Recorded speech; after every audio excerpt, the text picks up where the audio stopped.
kuliah daring ini adalah kuliah ke-7, sudah tanpa terasa sudah 7 kali. Saya akan bercerita secara cepat saja, singkat, yaitu mengenai dimensi historisnya, lalu kreativitas dan identitas. Ya.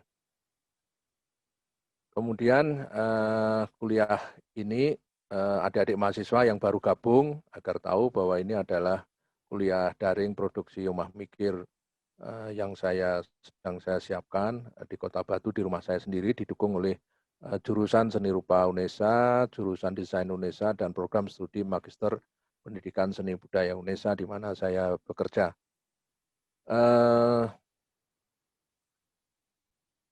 Saya akan awali dengan buku ini ya. Jadi tahun 2016, 2010, sorry. 2010 itu artinya 10 tahun yang lalu. Terbit buku ini, Modern Indonesian Art from Raden Saleh to the Present Day.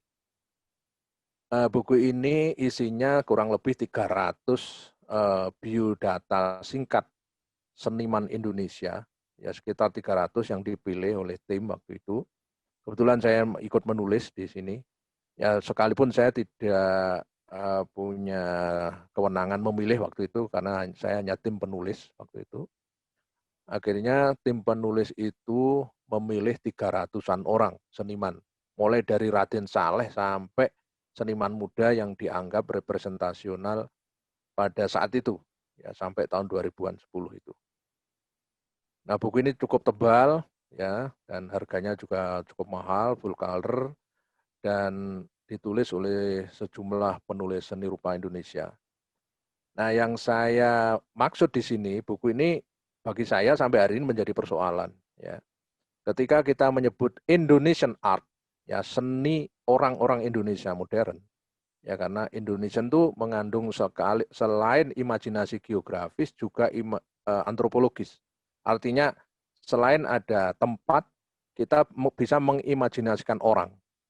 Jadi kalau sudah menyebut Indonesia, ya sekalipun itu modern, dan Indonesia itu faktanya itu bermetamorfosis dari kebudayaan yang sangat lampau, yaitu apa yang disebut dengan Nusantara, maka di situ ada root culture. Ya, root culture, jadi akal budaya, akar tunjang malan. Jadi akar budaya yang masuk ke dalam,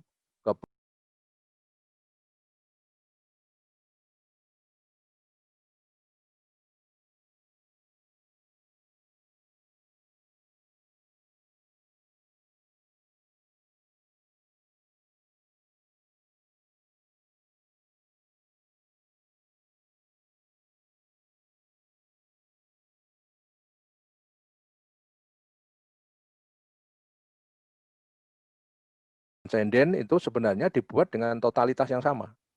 Ya, cuma fungsinya dibeda-bedakan dan tata simboliknya memang nanti berbeda. Ya, tetapi niat dari kriawan zaman dulu itu selain melahirkan atau menciptakan benda indah, sekaligus dia berguna. Nah, jadi kegunaan itu mengandung spirit keindahan di sana. Keindahan juga disepiriti oleh kegunaan. Maka ada istilah wiguna. Ya, wiguno tadi yang di awal tadi. Nah, kemudian nanti keindahannya itu bersifat kalango. Istilah kawi itu, kalango atau kalangwan. Itu ya, karya-karyanya itu seperti apa. Nah, karena itu ketika buku ini lahir, tidak ada satupun nama seorang kriawan di buku ini. Ya, misalkan nama tokoh-tokoh undagi di Bali misalkan, ya itu kalau dia tidak melukis, ya tidak melukis dan lukisannya itu masuk ke museum dan diakui sebagai seorang pelukis, itu juga tidak masuk di sini. Ya. Jadi di sini ini ya seniman-seniman Bali ya tradisi yang masuk memang beberapa, tidak banyak yang masuk.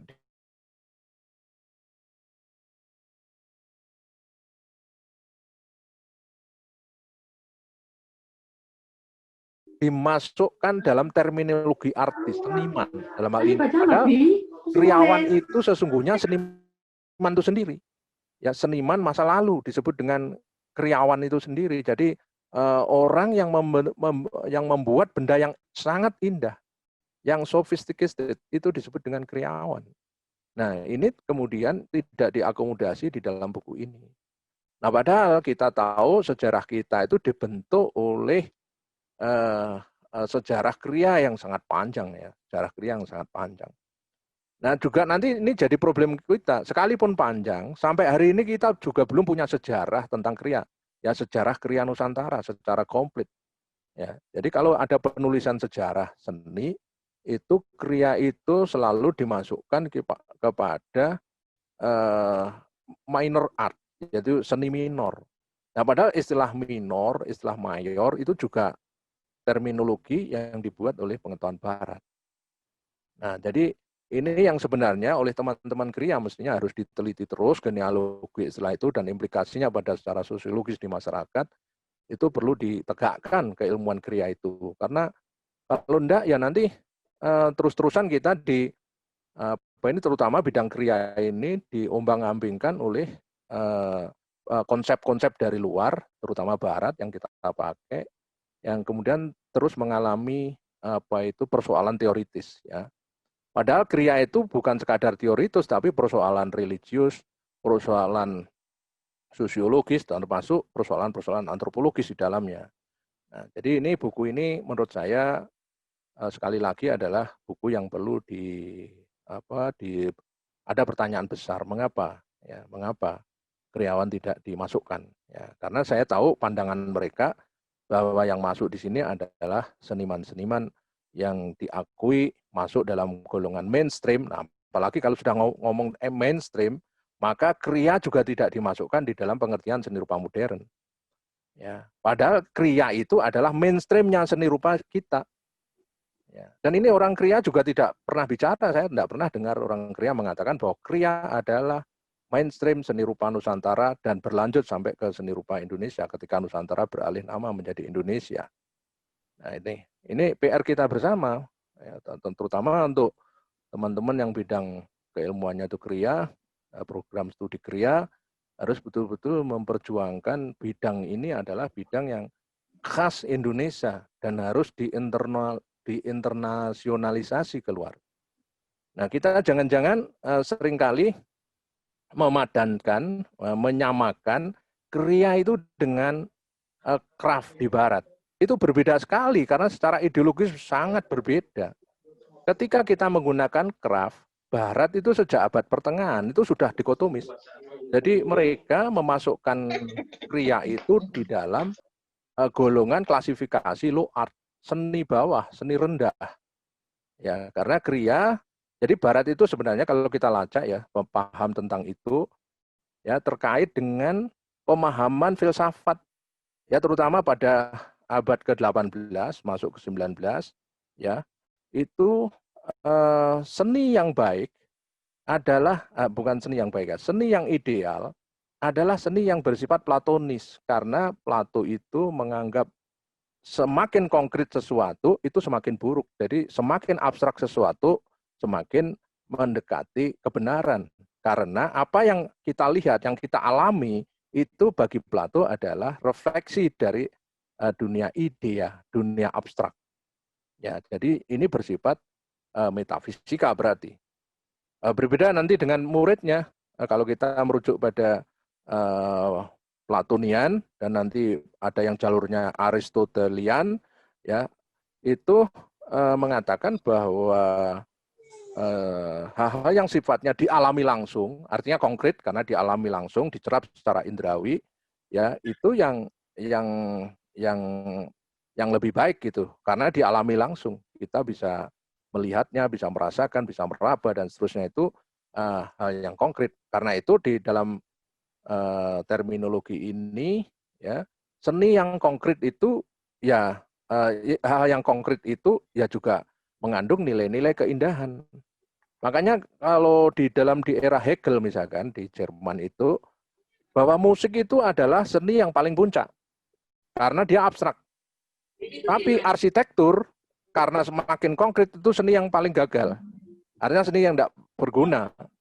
Ya. Karena idealisme orang semacam Hegel yang dipengaruhi oleh Immanuel Kant, ya di Barat, ya di Jerman terutama, itu hal yang sifatnya abstrak, yang metafisik itu yang dianggap bernilai karena dia tidak punya pretensi tentang pragmatisme. Ya, dia betul-betul ideal, sesuatu yang ideal, sangat ideal, yang tidak membayangkan hal yang konkret, apalagi yang praktis, ya maka itu yang dianggap sebagai keindahan absolut. Tapi yang makin konkret, ya makin fisikal itu dianggap biasa, ya tidak memiliki nilai apa-apa. Ya karena itu kembali ke istilah craft, karena craft itu konkret, ya karena material, ya craft itu material. Dia benda, mulai dari craft selalu berhubungan dengan material, dengan kayu, dengan logam, dengan tanah, dengan serat dan seterusnya itu. Nah karena dia sejenis seni yang selalu memainkan hal yang sifatnya material, ya itu dianggap seni yang remeh-temeh, yang biasa. Ya, karena itu digolongkan di dalam low art, seni rendah. Nah, pertanyaannya, kalau konsep ini itu digunakan, ya kita mengambil istilah craft, kemudian disejajarkan dengan kriya, di mana kriya itu maksudnya tadi ya, seperti saya katakan tadi ya, kepandaian, kecakapan, ketelitian, dan seterusnya sampai ke keindahan. Ya, itu tidak nyambung. Nah, saya lihat di banyak publikasi di kriya sendiri itu tidak melacak istilah ini sampai ke akar-akarnya. Jadi kalau kita menggunakan istilah kriya, maka rujukannya tetap sejarah Nusantara. Tidak bisa istilah kriya itu langsung disejajarkan dengan craft di Barat. Karena konsepnya berbeda sekali. Gitu. Jadi ini yang harus menjadi persoalan kita.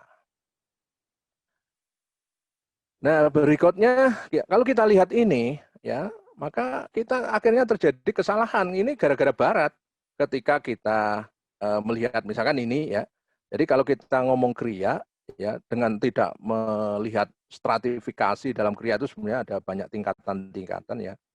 Mulai dari istilah kerajinan ya, kemudian keterampilan kerajinan, lalu seni kerajinan, terus baru kriya. Ya, itu bertingkat-tingkat. Nah, kalau kita lihat benda-benda ini sebenarnya, misalkan kayak ini gerabah rakyat ya, itu sudah langsung persepsi kita adalah pada nilai guna yang praktis, dan itu yang hal yang sifatnya praktis pun praktis yang paling bawaan, yang tidak terlalu rumit keseharian ya, termasuk yang bawah ini ya, wadah ini yang dianyam ya, itu juga langsung saja seperti ini. Nah, lalu kemudian dianggap ini hanya bernilai praktis, tidak ada bernilai keindahan. Ya. Nah ini kalau di Barat disebut dengan handicraft itu ya, handicraft jadi keterampilan tangan ya, dan itu belum sampai kepada terminologi apa yang disebut dengan craftsmanship. Jadi handicraft sampai kepada craftsmanship itu sangat jauh. Ya seringkali kita overlap itu di situ. Handicraft itu ya handy itu hand dari hand, jadi keterampilan tangan ya. Jadi betul-betul keterampilan tangan, tidak ada keterampilan kaki, tapi keterampilan betul-betul keterampilan tangan. Nah, persoalannya ketika dia membuat seperti ini, membentuk, ini kan ada penalaran membentuk, ya membuat ini bentuk seperti ini dan beragam, bermacam-macam, yang membayangkan fungsi juga sekaligus juga ini kan ada tindakan mendesain. Ada tindakan membentuk, will to form-nya ada di sini. Termasuk ini will to form-nya juga ada. Ya, kehendak membentuk ada di situ. Jadi kalau ada kehendak membentuk, sekalipun itu diulang-ulang, karena memang ini adalah industri rakyat, tentu diulang-ulang. Pertanyaannya ketika dia memulai membentuk, artinya ketika dia memiliki keinginan membentuk, maka sebenarnya itu adalah sudah bernilai art sebenarnya.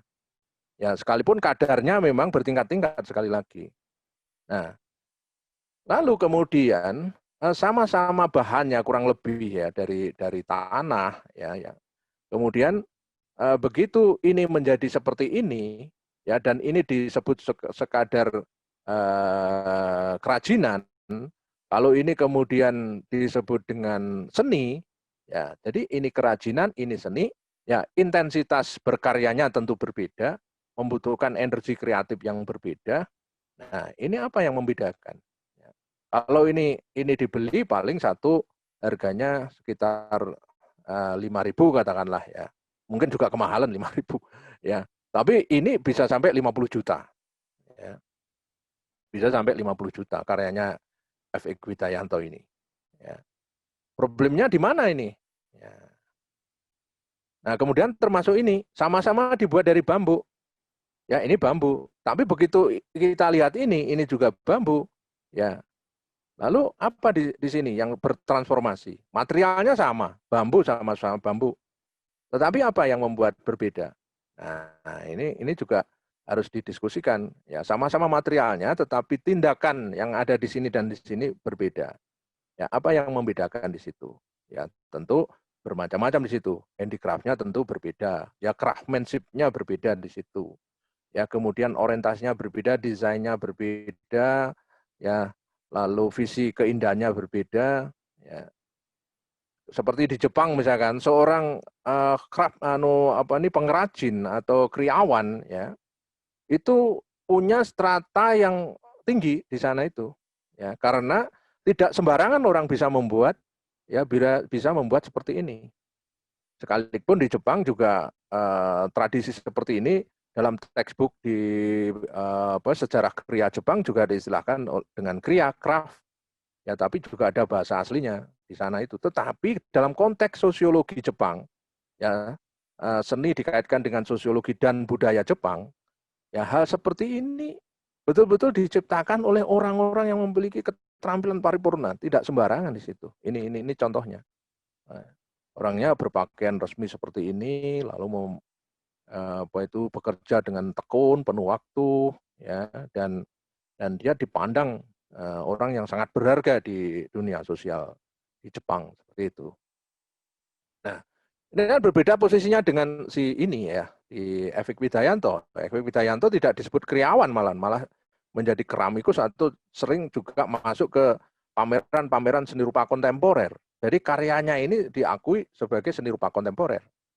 Nah, padahal ini kekontemporeran itu ini dikaitkan dengan ya tradisi begini ini yang diambil dari genealogi dari barat ya yang dari sana bukan dari sini. Kalau dari sini ya mestinya ya kalau orang barat menyebutnya ini justru juga akhirnya jadi kontemporer karena mereka juga tidak berangkat dari hal seperti ini dalam artian itu dasar-dasarnya begitu. Nah, ini yang jadi masalah ya. Jadi itu yang harus kita lihat bersama. Oke, ini bukti Jepang ya. Jadi seniman seperti tadi ya, seorang kriawan seperti ini tadi. Sorry. Nah, seperti ini ya. Saya lupa istilah Jepangnya itu ada istilah khusus tentang orang seperti ini. Jadi padanannya itu hampir seperti seniman, tetapi ada istilah sendiri. Jadi saya pernah bertanya kepada guru besar bahasa Jepang, Prof. Jojo itu, apa istilahnya lupa saya. Udah lama soalnya saya tanya. Nah, oke. Nah ini, jadi mereka itu ada tradisi pameran setiap tahun, bahkan ada biennale, ada triennale tentang ini. Ya, jadi mereka dipamerkan dengan sangat terhormat di sebuah ruangan yang sangat indah, ya, disajikan dengan sangat luar biasa seperti ini dan itu menjadi tradisi Jepang di dalam bagaimana dia memainkan material itu menjadi sesuatu yang sangat indah dengan keterampilan yang sangat tinggi. Ya, ini materialnya bambu. Jadi di sana itu ada, saya kebetulan punya bukunya itu ya. Jadi seni kriya Jepang, Japanese bamboo art ya. Jadi di situ ada craft ya. Jadi kalau kita mungkin menyebutnya kriya daripada di sana art. Jadi seni bambu Jepang dan melahirkan seperti ini ya karyanya memang luar biasa ya. Saya sangat mengagumi itu ya. Nah di kita kan enggak ya. Jadi kalau ada pameran kriya itu terkesan ya produk-produk massal gitu sehingga akhirnya terkesan selalu terkesan stereotip dan itu saja dan akhirnya terkondisi murah Kalau di sini sangat elit dan banyak kolektor. Ya, jadi kayak Efek Widayanto itu sebenarnya kan keramik itu, keramik, tetapi karena tematik dan edisinya terbatas, maka satu keramik itu bisa sangat mahal, bisa sampai 50, 70 juta, ya sampai 100 juta bahkan. Ya. Sama seperti ini, materialnya bambu ini harganya tidak main-main ini, harganya bisa puluhan juta. Ya. Nah, beda dengan tadi ya, bambu yang dari kita tadi ya, yang keranjang dan apa gitu, berbeda sekali itu ya. Karena persoalannya sekalipun sama-sama materialnya, tetapi etos kreativitasnya itu sangat berbeda, maka menghasilkan sesuatu yang kontras sekali. Nah ini juga, ini materialnya bambu. Ya, biasanya bambu itu dikaitkan dengan hal yang sifatnya tradisi, ya seni rural, ya rural art, ya seni desa karena materialnya tidak elit. Oleh Saninto seringkali diistilahkan material sudra istilahnya. Ada material Brahmana, artinya yang apa, yang elit. Kalau lukisan itu materialnya Brahmana, itu kanvas, ada cat minyak harganya mahal, itu dianggap material Brahmana. Itu sebenarnya itu paham secara sosiologis para kolektor sesungguhnya. Ya, dan itu sebenarnya kritik dari Saninto Yuliman. Ya, kritik mengkritisi bahwa tidak ada kaitannya dengan material gitu ya. Jadi material itu di dalam kriya itu ya ada bambu, ada pandan, ada macam-macam itu. Ya, tergantung bagaimana ya, tapi kemudian diekspresikan dengan cara yang kreatif, yang berbeda, yang inovatif di sini. Nah, jadi Pak Naryo juga tidak membuat sendiri, ini juga dibuat oleh para para kriawan atau para orang yang pandai sekali di dalam hal mengolah bambu dan menganyam. Ya Pak Naryo tinggal ini memerintah, ini sana itu situ, itu sana itu. Ya, dia visi kreatifnya jalan, tetapi materialnya diambil dari lokal, ya, tapi dengan visi kontemporernya itu. Ya di sini. Ini tampil di Arjok, kalau ini di Trenal di Jepang. Ya, jadi perhatikan sama-sama bambu, tetapi bisa menginspirasi kita semua ya. Nah ini juga, ini Joko Avianto, ini bambu juga. Ya, yaitu menjadi apa itu pintu gerbang masuk ke area Arjok ya, waktu itu di apa ini Taman Budaya Jogja. Ya, saya sampai terkaget-kaget waktu melihat ini. Wah, ini keren banget nih. Bambu bisa ditekuk-tekuk seperti ini dan akhirnya bisa melahirkan satu apa itu impresi-impresi garis-garis yang saling menyilang, tetapi dengan ada repetitif ya, karena apa ini begitu banyak bambu yang dipadu padankan di sini.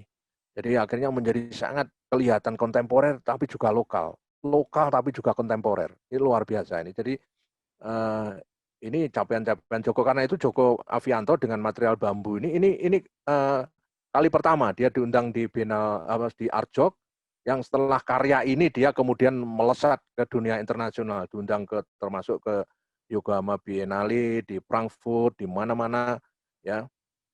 Itu materialnya semua bambu. Ya, ini gara-gara ini kemudian ini tersiar luas ke dunia internasional. Joko Avianto kemudian berkeliling dunia, ya diundang di pameran-pameran bergengsi. Ya. Jadi berkat bambu luar biasa. Nah ini juga teknik kriya, ya. Jadi seni rupa kontemporer juga memanfaatkan teknik kriya seperti yang dilakukan Entang Wiharso ini. Ya, jadi ini kan mengingatkan kita pada dunia wayang ya. Jadi ukiran, tetapi ini ukirnya di logam, terus kemudian diinstal sedemikian rupa, dikasih lampu di dalamnya, sehingga kita teringat pada pertunjukan wayang kulit. Ya. Nah, ini juga secara teknikal itu juga diambil dari kriya.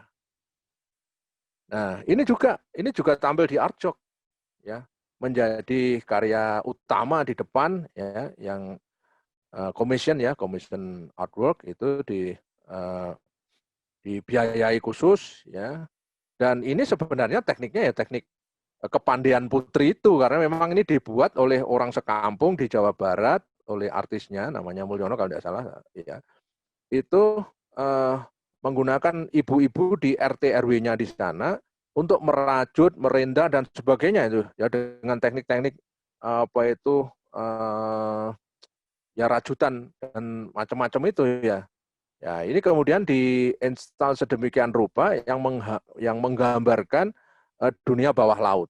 Jadi menggambarkan karang dan ini ikan-ikan yang berlalu lalang di lautan dan ini satu kejutan waktu itu ya, satu kejutan. Saya juga betul-betul terkejut betapa lama, betapa bagaimana dia mengondisikan, melatih keterampilan ibu-ibu sehingga melahirkan satu rajutan-rajutan yang sangat teliti dan kemudian sangat indah di sini.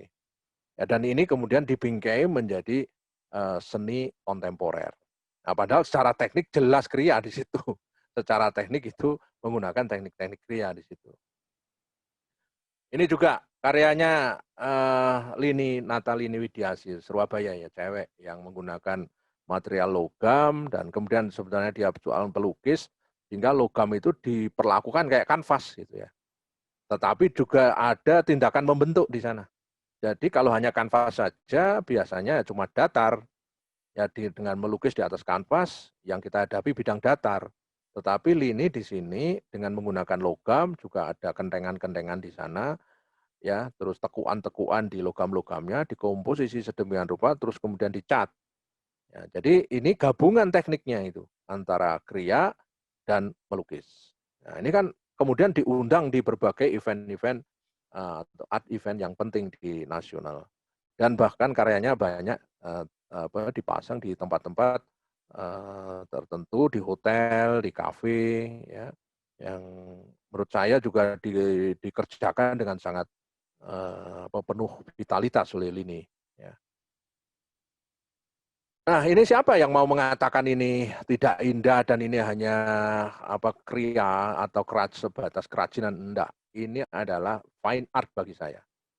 Ya, jadi ini tapestry, ya tekniknya jelas kriya, ya tetapi karena visi kreatifnya itu oleh almarhum Profesor Biranul Anas, ya sehingga seni tapestry itu sangat memukau, ya sangat memukau. Saya sangat suka sekali dengan karyanya Prof Biranul Anas itu karena desain desain dasarnya atau desain visualnya itu luar biasa dia komposisi warnanya ya keren, kemudian bidangnya keren, persilangan garis juga membentuk satu konfigurasi yang sangat asik ya dipandang itu enak sekali gitu ya. Jadi ini satu kreativitas menurut saya tingkat dewa dan sampai hari ini tidak ada yang ganti gitu. Sampai hari ini di ITB padahal dia seorang guru besar ya di ITB dan banyak mahasiswa yang mengikuti dia nyatanya juga mencapai seperti Prof Biranul sampai hari ini juga belum ada ya sampai mengalahkan beliau. Ya, artinya secara keterampilan teknisnya juga sulit dilampaui apalagi estetiknya. Itu juga perlu belajar yang lama sekali gitu ya. Dan ini nyontohnya juga tidak mungkin ya. Artinya kalau kita berusaha mencontoh itu dengan keterampilan semacam ini juga harus berhitung 100 kali ya. Nah, ini buku Prof Biranul ya. Yang di sini saya suka menggunakan nih ikatan silang budaya ya yang menarik di sini ada seni serat. Ada kata seni itu yang menurut saya berharga di situ. Nah, karena dia menggunakan terminologi seni serat, ya saya pernah berdiskusi memet dengan beliau karena saya pernah jadi muridnya, ya waktu saya sekolah di ITB, itu dia yakin dengan kata-kata seni itu, jadi dia tidak menggunakan kata craft, ya karena ini adalah ekspresi individu, ya craft, this is my art gitu ya, jadi dia mengatakan ini adalah karya saya itu bukan seni saya. Dan ini lukisan saya, tetapi saya lukis dengan menggunakan serat. Oh itu dia berapi-api kalau bicara seperti itu. Dan saya pernah mengkurasi tunggal Prof Biranul Anas ini. Ya. Jadi dengan menggunakan istilah seni serat itu berarti dia sudah memang secara paradigmatik, secara ideologis dia tidak menganggap ini sebagai keterampilan kerajinan, ya, tidak menganggap sebatas kriya yang dipahami sangat sederhana, tetapi ini sebuah dia kalau dia itu gabungan antara craft dan art, jadi craft art ya atau art craft di situ. Jadi ini satu sinkretisme konseptual ya dari Prof. Biranul Anas. Saya kira capaiannya sangat luar biasa. Nah, kalau kita lihat ini gimana nih ya? Kalau kita lihat ini kita sudah tidak lagi mengingat-ingat fungsi itu. Yang ada adalah satu pertanyaan besar. Ya, apa ini? Maksudnya apa ini? Jadi sudah melampaui fungsi. Jadi dia menggunakan material keramik ya. Terus kita teringat pada satu benda yang biasanya dipakai untuk minuman, ya tapi nyatanya ini dibuat dari keramik, lalu kemudian di sini ada torean-torean, yaitu yang khas Cina, dan ya kemudian kita ada kesan di situ, ya ada imaji tentang benda guna, tetapi kita juga masuk kepada imaji-imaji pada ide-ide yang lebih melampaui dari kegunaan itu sendiri. Nah, inilah yang kemudian menjadi art itu sendiri. Termasuk ini, ya, termasuk yang ini. Ya, jadi ini seperti karung, ya padahal ini keramik, ya, seperti karung, lemes seperti serat, padahal ini keramik. Ya. Jadi dia bisa mentransformasi imaji tentang keramik ya yang biasanya terkesan masif gitu ya, tapi ini terkesan lemes seperti kain, seperti serat yang nglimpruk gitu ya, apa bahasa Indonesia yang nglimpruk itu. Jadi ini bahasa Jawa yang nglimpruk. Nglimpruk itu yang nglimpruk ya apa diterjemahkan angeliram nglimpruk ya. Lunglai. Nah, ini juga ini melihat ini juga kita akan tercenung sesaat, mungkin ya berlama-lama itu tercenung di sini. Ini padahal ini keramik. Ya, jadi keramik yang dibuat dengan ribuan keramik yang ditata sedemikian rupa. Ya, enggak tahu installnya caranya gimana itu. Ya, terus kemudian secara utuh melahirkan satu pemandangan yang luar biasa. Sebenarnya ini luas ya. Jadi bukan hanya ini hanya dipoto satu tapi sebenarnya ini panjang. Nah, ini juga melahirkan suatu sensasi cita rasa yang kuat sekali. Ada eksplorasi dari material itu menjadi sesuatu yang imajinatif. Ya. Nah, ini yang saya kira itu capaian-capaian yang tidak. Ini mengingatkan pada patung kayunya Shigeo Toya Jepang. Ya. Jadi kalau Toya menggunakan seperti ini, ya jadi dengan menggunakan senso mulai dari besar sampai kecil, ya kemudian pahatan-pahatan kasar sehingga melahirkan satu guratan-guratan mulai dari yang kasar besar sampai yang rinci kecil-kecil, ya ini persis seperti cita rasanya Shigeo Toya orang Jepang. Nah, ini seorang keramikus ini menggunakan materialnya itu diinstalasi, jadi dikait-kaitkan itu sehingga menjadi sangat banyak dan akhirnya menyerupai sebuah bentuk yang sangat rinci seperti ini. Nah, kalau ini sangat sulit untuk dikatakan ini sekadar kriya, ya, itu pasti sudah beyond ya, sudah melampaui sudah. Nah, jadi dari sana tadi kita melihat satu pola ya. Jadi dari kita lihat dari yang tadi, dari hal yang misalkan gerabah ya, kemudian anyaman biasa, itu hal yang sifatnya prosedural, fungsional. Jadi kita akan bisa menirukan secara prosedural. Ya. Nah, jadi hal seperti ini diulang-ulang ya karena ada prosedur yang tetap, bahkan ada cetakannya ya dan seterusnya. Itu prosedural. Dan orientasinya tentu kepada fungsi untuk pot bunga, untuk ini, untuk itu gitu ya. Nah, kemudian mulai meningkat ya, desainnya meningkat ya. Jadi dikaitkan dengan ini tentu di sini sudah mulai ada visi desain maksudnya di situ. Ya, terus ini juga mulai naik lagi. Jadi fungsinya mulai sudah tidak kelihatan. Jadi sudah betul-betul pure art di sini. Jadi murni-murni betul-betul ekspresi di sini. Nah, di sini juga makin kehilangan. Ya, sudah ini sebenarnya keramik semua ya. Jadi ini semua keramik ya. Nah, sampai di sini kita melihat satu perjalanan kreativitas di situ ya, dari yang prosedural sampai yang abstrak intuitif. Nah, dari perjalanan ini sampai ke sana, ya, inilah yang disebut dengan inovasi. Dan tentu ini ada satu perjalanan yang tersendiri ya dari sini itu ya, karena inovasi itu pada dasarnya adalah kekuatan pemikiran dan imajinasi. Mikir saja ya tidak akan nyampe kalau imajinasinya tidak kuat. Ya, jadi sebenarnya ya plus craftsmanship. Jadi pikiran, imajinasi plus craftsmanship, keterampilan, ya, keterampilan tingkat tinggi. Ya, jadi sudah tidak sembarangan tampil. Kalau di sini kan sembarang biasa aja di sini ya. Di sini biasa saja. Ya kita berlatih ya seminggu 2 minggu akan bisa seperti ini. Ya. Tapi begitu masuk di sini itu makin membutuhkan satu kecakapan yang tidak main-main ya. Ya. Nah, karena itu di sini ada unsur craftsmanship, ada kadar kognisi, dan kemudian sekaligus kekuatan imajinasi. Inilah yang kalau dicampur semuanya yang melahirkan inovasi.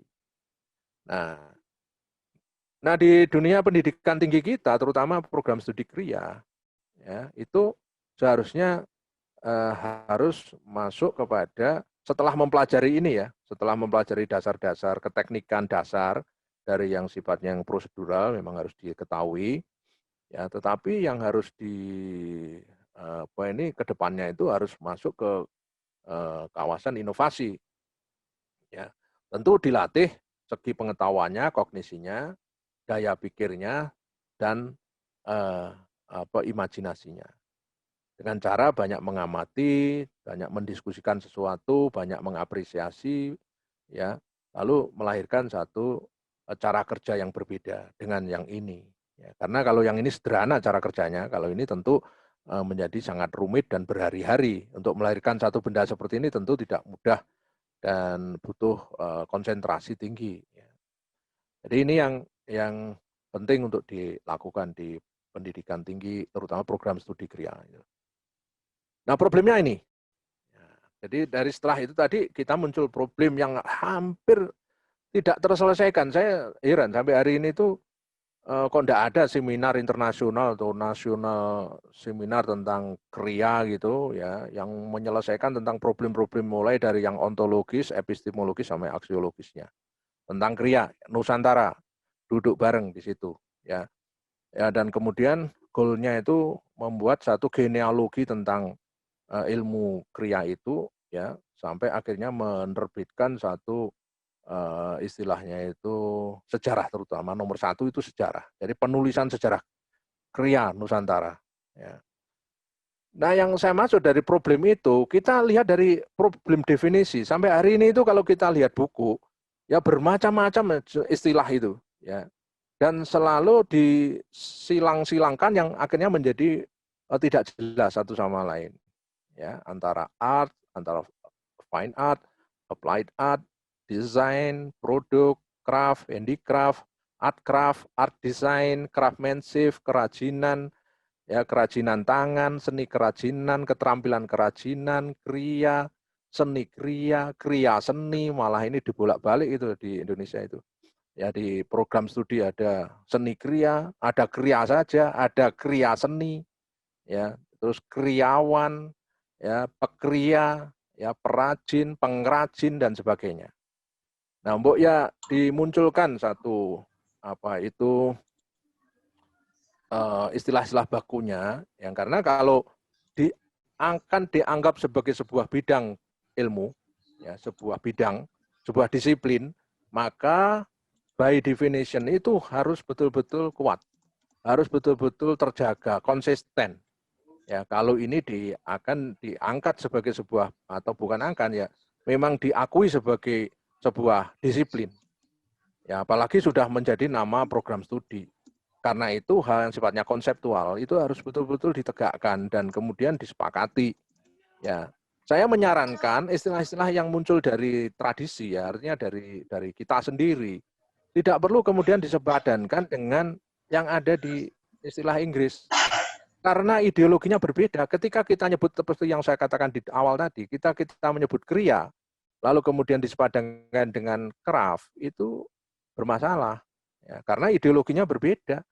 Ya, seperti yang saya katakan di awal tadi, ketika menyebut craft, yang dibayangkan Barat itu ya bukan art, gitu ya. Nah, ketika kita menyebut kriya, maka bayangan kita ini kriya itu ada tadi berbagai dimensi yang sudah saya jelaskan itu. Ya, bahkan ada hal-hal yang sifatnya metafisik, ya, keindahannya itu di dalam kriya itu. Nanti kita ketemu batik, ketemu keris dan sebagainya itu. Itu kriya yang keindahannya itu betul-betul nirbenda, ya, nirwujud. Ya, keindahan yang tidak bisa secara fisik bisa kita lihat begitu, tapi harus masuk kepada dunia batin, dunia rohaniah bahkan di situ. Ya, memperlakukan benda juga berbeda sekali.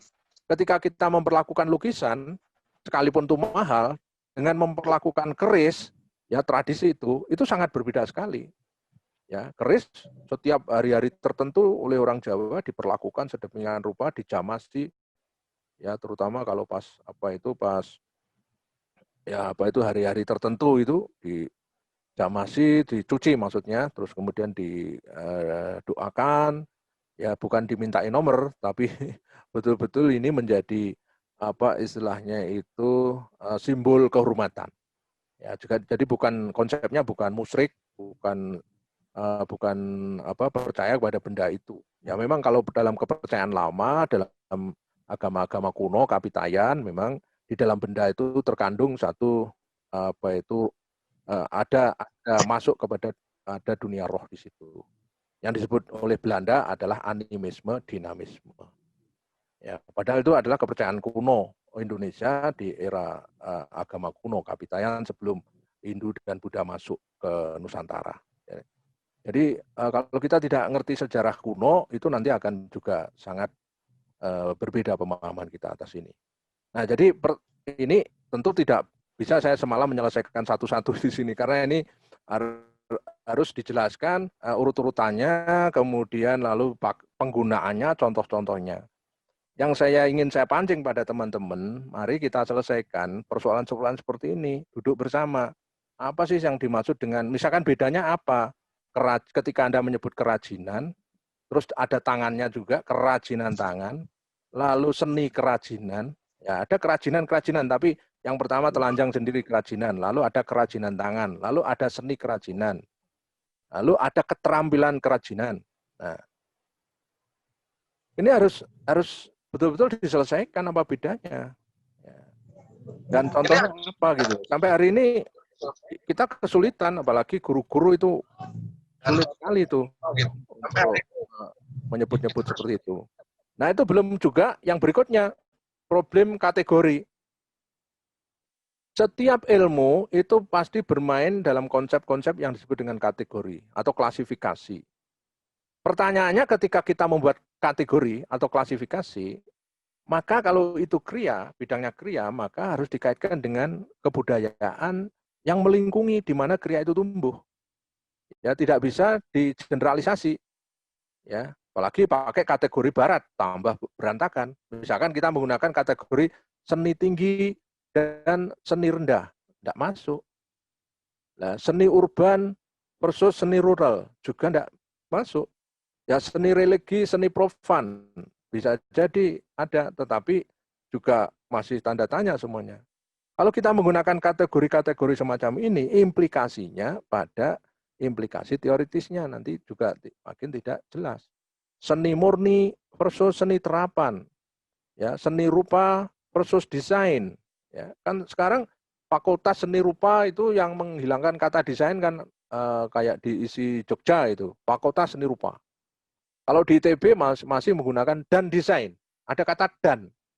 Kalau kata dan berarti antara desain dan seni rupa tidak mau kumpul dong. Padahal dulu katanya desain itu ibu kandungnya seni rupa. Ya. Jadi ITB masih menggunakan seni rupa dan desain. Kata-kata dan itu dulu oleh Sanento Yuluman pernah dimasalahkan. Ya. Dan padahal di era sekarang, ya, dengan pemisahan seperti itu, ya kategori yang sangat rigid seperti ini, di era hari ini, ya di era sebutlah seni kontemporer seperti ini kategori ini sekarang sudah digoyang, artinya terjadi transdisiplin, ya percampuran antar disiplin, tidak lagi makin masuk pada hal-hal yang tersendiri. Ya, jadi antar disiplin itu sudah saling berdialog, membuka diri untuk saling bertemu, ya, membuat sinkritik kreativitas baru atau trans creativity, ya, yang di mana akan melahirkan sesuatu yang betul-betul baru, yang inovatif itu. Tapi masalahnya kita ini terjebak juga lagi-lagi pada persoalan nomenklatur, ya. Jadi ini malah dijadikan nama program studi. Ini juga persoalan. Pertanyaannya sebenarnya kita harus tetap bermain pada konten, sekalipun mungkin ya katakanlah ini karena masih dipakai di dalam nama program studi dan itu terkait dengan nomenklatur perizinan program studi, maka yang harus digarap justru sebenarnya visi dan konten mata kuliahnya. Ya di sini yang kemudian kita bisa mainnya di situ, ya.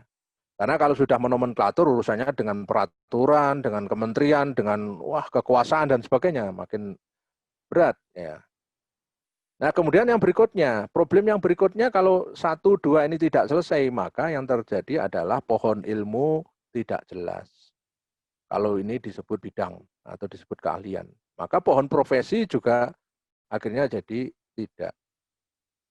Misalkan kalau disebut dengan pengrajin, lalu kemudian ada yang berikutnya itu perupa. Wah, itu secara sosiologis itu kan gagah perupa gitu ya. Kalau sudah pelukis perupa, itu ketika membuat karya, ya sekalipun dia ngelukis itu cuma ya dengan sekitar 30 menit selesai, dia bisa menawarkan karya dengan berapa ini? 50 juta. Wah, sementara yang membuat batik sampai ngantuk-ngantuk berhari-hari itu paling 1 lembar batik itu ya katakanlah berapa? 5 juta katakanlah semalam. Ya 1 lembar batik katakanlah seperti itu. Ya, dibanding dengan orang yang melukis di atas kanvas juga sama-sama kain, ya cuma kainnya beda, ya kemudian menggunakan material cat, ya terus kemudian yang satu disebut pelukis atau perupa atau seniman, yang satu disebut pengrajin, ya, atau kriawan katakanlah. Nanti kan secara sosiologis ya maknanya berbeda, termasuk kepada economic values, ya economic values benda yang diciptakan itu berbeda sekali. Ya. Jadi ini karena apa? Karena di atas ini tidak selesai gitu loh. Di atas tidak selesai kategorisasinya dan ini definisi tidak jelas, ya. Maka kemudian pada hal seperti ini akan berdampak pada nilai-nilai yang menjadi produknya itu, ya. Nah, karena itu ini menjadi persoalan nilai di sini, ya. Nah, kemudian juga kalau kriya itu mesti komunalitas. Sementara kalau seni murni itu individualitas. Nah, ini kan celaka lagi ini. Ya, kalau lagi-lagi di dalam dunia hari ini sudah tidak pas itu ya. Jadi harus betul-betul dirombak pengetahuan tentang seni itu, terutama juga kriya ini. Ya, jadi pandangan-pandangan lama itu sudah tidak bisa dipakai untuk memahami fenomena hari ini. Cara berkesenian hari ini betul-betul transdisiplin, sudah tidak lagi monodisiplin. Ya, karena itu kayak di UNESA itu, ya bagi yang belum tahu tentang kurikulum UNESA, kenapa seni rupa murni UNESA itu, sekalipun memang belum total, teknik-teknik kriya itu diajarkan. Karena seperti tak kasih contoh tadi, Avianto menggunakan bambu, Pak Naryo menggunakan anyaman, ya nanti dan sebagainya. Yang lain si Entang bekerja sama dengan ahli ukiran logam, ya Entang Wiharso melahirkan satu karya kreatif seperti itu. Ya sehingga karena Entang yang membuat, ya coba bayangkan kalau ukiran logamnya Entang tadi, yang membuat bukan Entang, ya sebutlah kriawan, saya bisa taruhan tangan itu namanya apa itu harganya, nilainya pasti rendah. Ya, jadi tidak sekuat ketika itu yang buat Entang Wiharso. Ya, kenapa bisa begitu? Ya karena ini lagi-lagi di sini yang tidak selesai. Ya.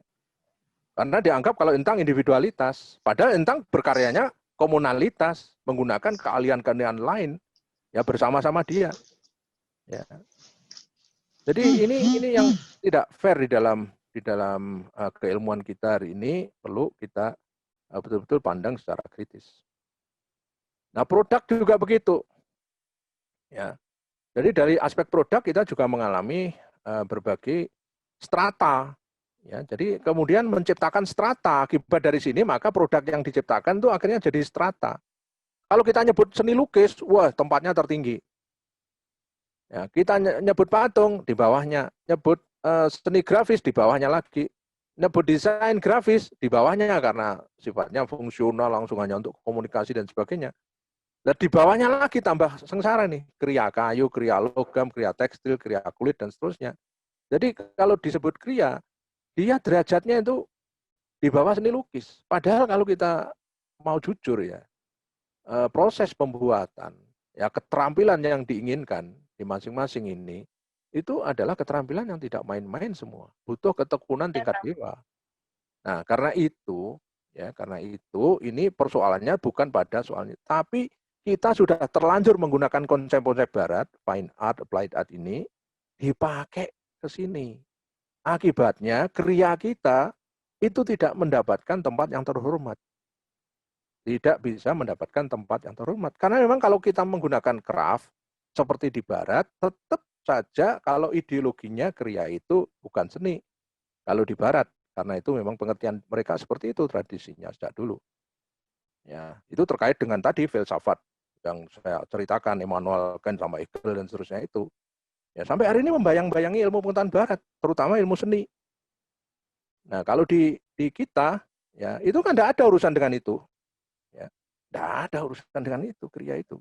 Maka harus menggali ilmu kriya itu betul-betul dari basic Nusantara.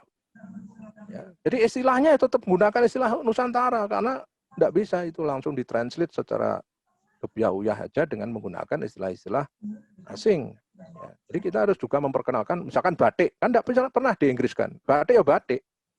Keris, apa Inggrisnya keris? Tidak ada. Ya keris.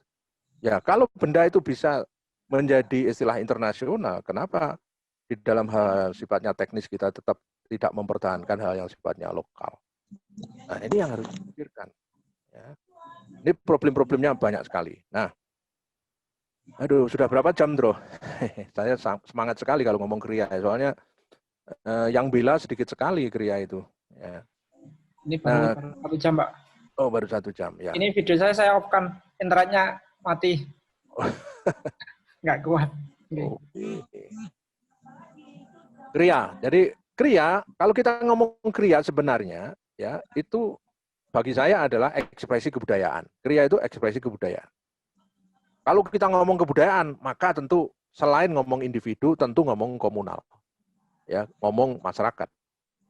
Ya, dalam kebudayaan ada wujud kebudayaan, ada sistem kebudayaan, ya, yang saya tidak akan membuka di sini teorinya karena ini terlalu panjang dan nanti akan lama. Jadi dalam kebudayaan itu kita harus dikembalikan kepada persoalan-persoalan hidup sekarang. Ya, kebudayaan apa tantangannya di situ dan dasarnya apa? Kalau kebudayaan dasarnya religi maka akan berbeda. Kebudayaan bersifat profan juga berbeda. Ya. Jadi kebudayaan itu adalah upaya manusia dalam mempertahankan kehidupannya itu dengan cara menggunakan keterampilan pikiran ya untuk survive di dalam hidup itu. Nah, kemudian di dalam kebudayaan itu, dalam kriya itu mengandung unsur kosmologi. Nah, ini kosmologi ini yang penting. Jadi kosmologi itu, ya kosmos dari kata kosmos. Jadi hubungan-hubungan ada yang disebut dengan makrokosmos, ya alam semesta. Ya, lalu mikrokosmos, manusia itu sendiri, mikro, kecil, ya jagat cilik, dan ada jagat ageng. Dan yang di sana yang tidak terlihat adalah metakosmos. Nah, ini tidak pernah dibicarakan, misalkan kosmologinya lukisan itu apa? Ya paling kosmologinya ya kolektor, galeri, ya art event, ya, itu saja ya. Tapi kosmologi kriya itu adalah kosmologi dalam konteks memahami kriya, itu kosmologinya itu arahnya ke sana. Jadi ada meta, ada makro, dan ada mikrokosmos. Ya. Dan di dalam kosmologi inilah yang kemudian selalu terkait, tidak trikotomi. Ya. Jadi tidak dipisahkan satu sama lain itu. Tidak bersifat trikotomis. Tetapi menjadi satu. Jadi satu kesatuan. Jadi mikro ya kosmos itu tidak mungkin ada kalau tidak ada makro. Makro dan mikrokosmos tidak mungkin ada kalau tidak ada metakosmos. Ya, jadi kosmologi itu adalah asal usul. Jadi lingkungan spiritualitas di mana kebudayaan itu dibentuk. Ya, dalam kebudayaan ada kosmologi di situ. Nah, kemudian kriya berkaitan dengan mitologi dan simbol. Ya, kriya itu berkaitan dengan mitologi dan simbol. Nah, tentu mitologi tradisi, sangat beragam kalau kita lihat dari namanya Aceh sampai Papua, itu kita mendapatkan mitologi dan simbol-simbol yang luar biasa. Nanti ada 5 jenis simbol yang menurut satu ahli nanti saya kutipkan di bawah itu. Nah, kemudian ada religi dan ritual. Ya. Dan yang berikutnya ada sakral dan profan. Jadi ini kalau dibentangkan satu-satu, itu menarik ini. Di dalam kebudayaan itu apa saja sih sebenarnya, kosmologi itu apa yang dimaksud, lalu mitologi dan simbol itu seperti apa, ekspresinya di dalam kriya seperti apa, religi dan ritual itu seperti apa. Nanti ya saya tunjukkan di bawah, saya menggunakan contoh-contoh dari budaya tekstil ya. Kemudian sakral dan profan seperti apa. Nah, oke, agar cepat saja. Nah, oke. Kalau kita bicara simbol, ya kalau kita bicara simbol di dalam namanya biasanya anak-anak sekarang diajarkan melalui ilmu namanya semiotika. Padahal semiotika kultural, budaya, tradisi, ya itu simbol itu pasti berrelasi dengan mitos, berrelasi dengan kosmos. Jadi simbol tidak bisa berdiri sendiri. Simbol tidak bisa dibaca kalau dia tidak memahami mitos. Mitos tidak bisa dibaca kalau tidak memahami kosmosnya. Jadi kosmos, mitos, simbol itu dalam satu kesatuan. Ya. Nah ini kekurangannya ilmu semiotika barat itu karena terlalu rasional. Karena segala sesuatu dianggap teks yang mengandung simbol dan sistem simbol. Nah, lalu itu ya tanda dan sistem tanda di situ. Ya. Dan kalau kita tidak sekadar itu, ya, jadi kita ini ada namanya mitos dan kosmos, sehingga tiga-tiganya ini yang nanti akan melahirkan satu symbolic classification. Ya, ini saya kutipkan dari bukunya Needham, ya, tahun 79, buku agak lama, tetapi ini ada klasifikasi simbolik ada 5, ya, mulai dari triadic section classification, misalkan Tuhan, manusia, alam, ya, tadi. Ya, kemudian ada simbol yang arahnya 4 ya, 4 section classification, utara, selatan, timur, barat. Bahkan di Jawa itu ada simbol-simbol warnanya, utara warnanya apa, selatan apa, timur apa, barat apa. Bahkan simbol-simbol rezeki. Kalau hari ini kamu kudu ke utara karena rezekinya banyak pada hari ini. Nanti kalau pada hari lain diminta ke selatan. Orang dulu begitu. Karena arah itu adalah terkait dengan makrokosmos.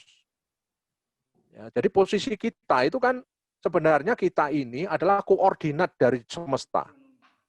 Ya, kita itu punya energi. Karena energi maka kita punya medan magnet.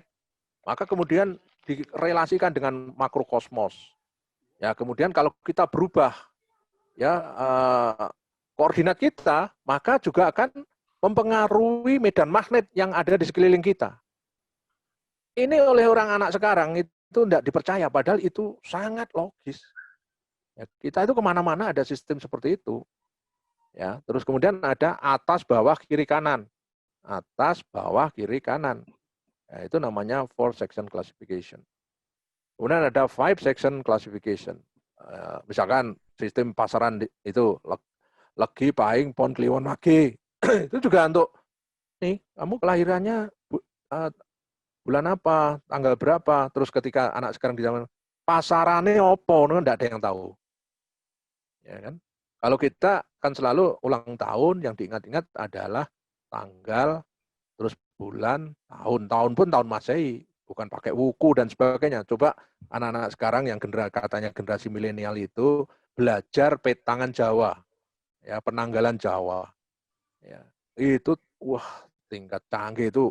Nenek moyang dulu itu matematikanya mungkin nilainya di atas 10, mungkin 11 itu ya, karena cerdas sekali. Jadi tanggalannya itu lebih canggih daripada Masehi. Ya. Termasuk penanggalan-penanggalan tradisi kayak di Bali, misalkan ada Palelintangan, Palelindon, ya, yang bisa jadi tepat sekali karena nenek moyang dulu itu ketika membuat selain juga di survei, ya di observasi, ya akhirnya menjadi pola-pola yang kemudian dijadikan patokan-patokan di situ. Dan itu dipercaya karena ada mitos dan kosmos. Itu. Ya. Jadi ada legi, paing, pon, kliwon, wagi. Pasaran juga gitu. Waya pasaran legi, pasaran pas jatuh paing, pon, kliwon, wagi, dan sebagainya. Nanti juga ada mananya. Kalau lahirnya pas legi, ini pas matinya pas apa gitu, pas pon atau kliwon, wah nanti ini, ada itu. Ada kaitan-kaitan itu. Ya. Lalu kemudian ada karena vibe 5, utara, selatan, timur, barat, tengahnya ada pusat. Nah, itu yang disebut dengan aksis mundi, pusat itu aksis mundi. Jadi penjuru mata angin, ya arah, ya kemudian di tengah itu ada persilangan, ada titiknya di situ adalah pusat. Itu disebut dengan 5 section classification. Kemudian yang keempat adalah 7 section classification. Ya, itu yang disebut dengan saptaloka.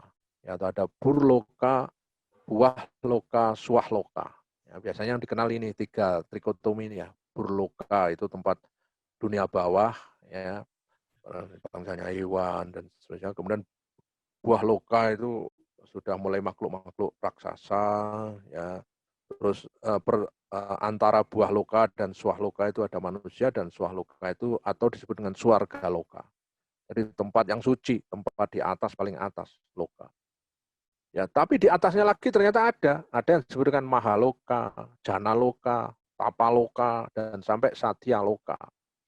Ya, jadi swahloka itu ditempati para resi ini ya, resi yang ya tingkat kesaktiannya mungkin agak di bawah, kemudian agak atas mahaloka, mulai yang luar biasa janaloka, tapaloka sampai ke satyaloka. Ini adalah dunia Brahma. Yang di sini adalah dunia yang paling puncak ya, di situ. Jadi satyaloka. Nah, kemudian yang kelima itu ada 9 section classification. Ya, misalkan di Bali ini ada teman dari Bali nanti bisa menjelaskan ini. Jadi ada Raja Kelot, ya, Raja Kelot itu dibagi dualistik, ya, tapi kemudian berkembang menjadi 9 dimensi. Ini biasanya dalam ilmu arsitektur jelas, ya. Jadi 9 section classification. Jadi simbol-simbol yang dibagi menjadi 9. Ya. Oke, kemudian kalau kita lacak lagi lebih jauh ya di dalam kriya itu sebenarnya dalam konteks budaya material atau budaya visual Nusantara itu bermacam-macam yang bisa kita lihat. Ini bisa jadi semacam roadmap riset ya. Kita bisa meriset budaya visual atau material Nusantara. Budayanya saja, mulai konsep suprastrukturnya sampai kepada infrastruktur budaya. Kalau suprastruktur, sistem religi dan seterusnya itu ya bisa dilacak di situ. Kemudian sains dan teknologi budaya, ya visual atau material Nusantara. Kalau buku-buku tentang visual culture, ya material culture itu sudah cukup banyak, ya cukup banyak, tapi semua masih dalam bahasa asing, ya. Nah, coba nanti kita tinjau itu karena yang mengeluarkan Barat semua.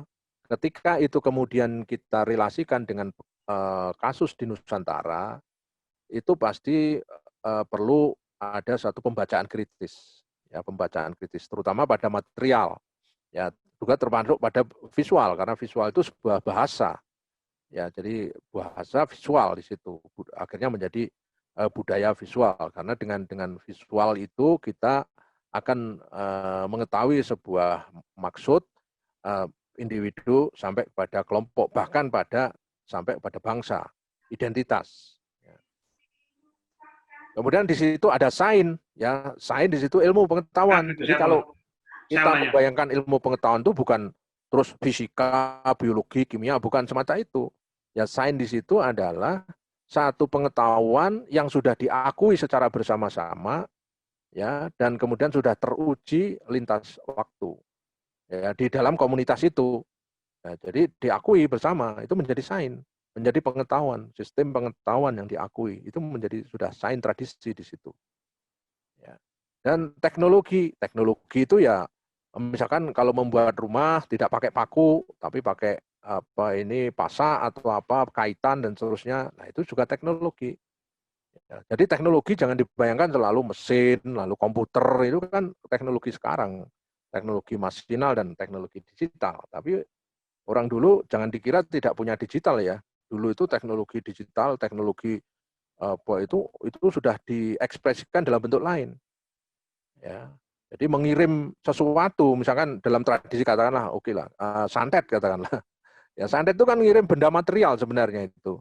Dimasukkan ke tubuh orang dengan ilmu tertentu, ya itu masuk ke tubuh orang. Padahal ketika memasukkan nggak tahu, tiba-tiba sudah yang namanya paku, silet, macam-macam masuk ke tubuh orang. Ya, itu bagaimana caranya?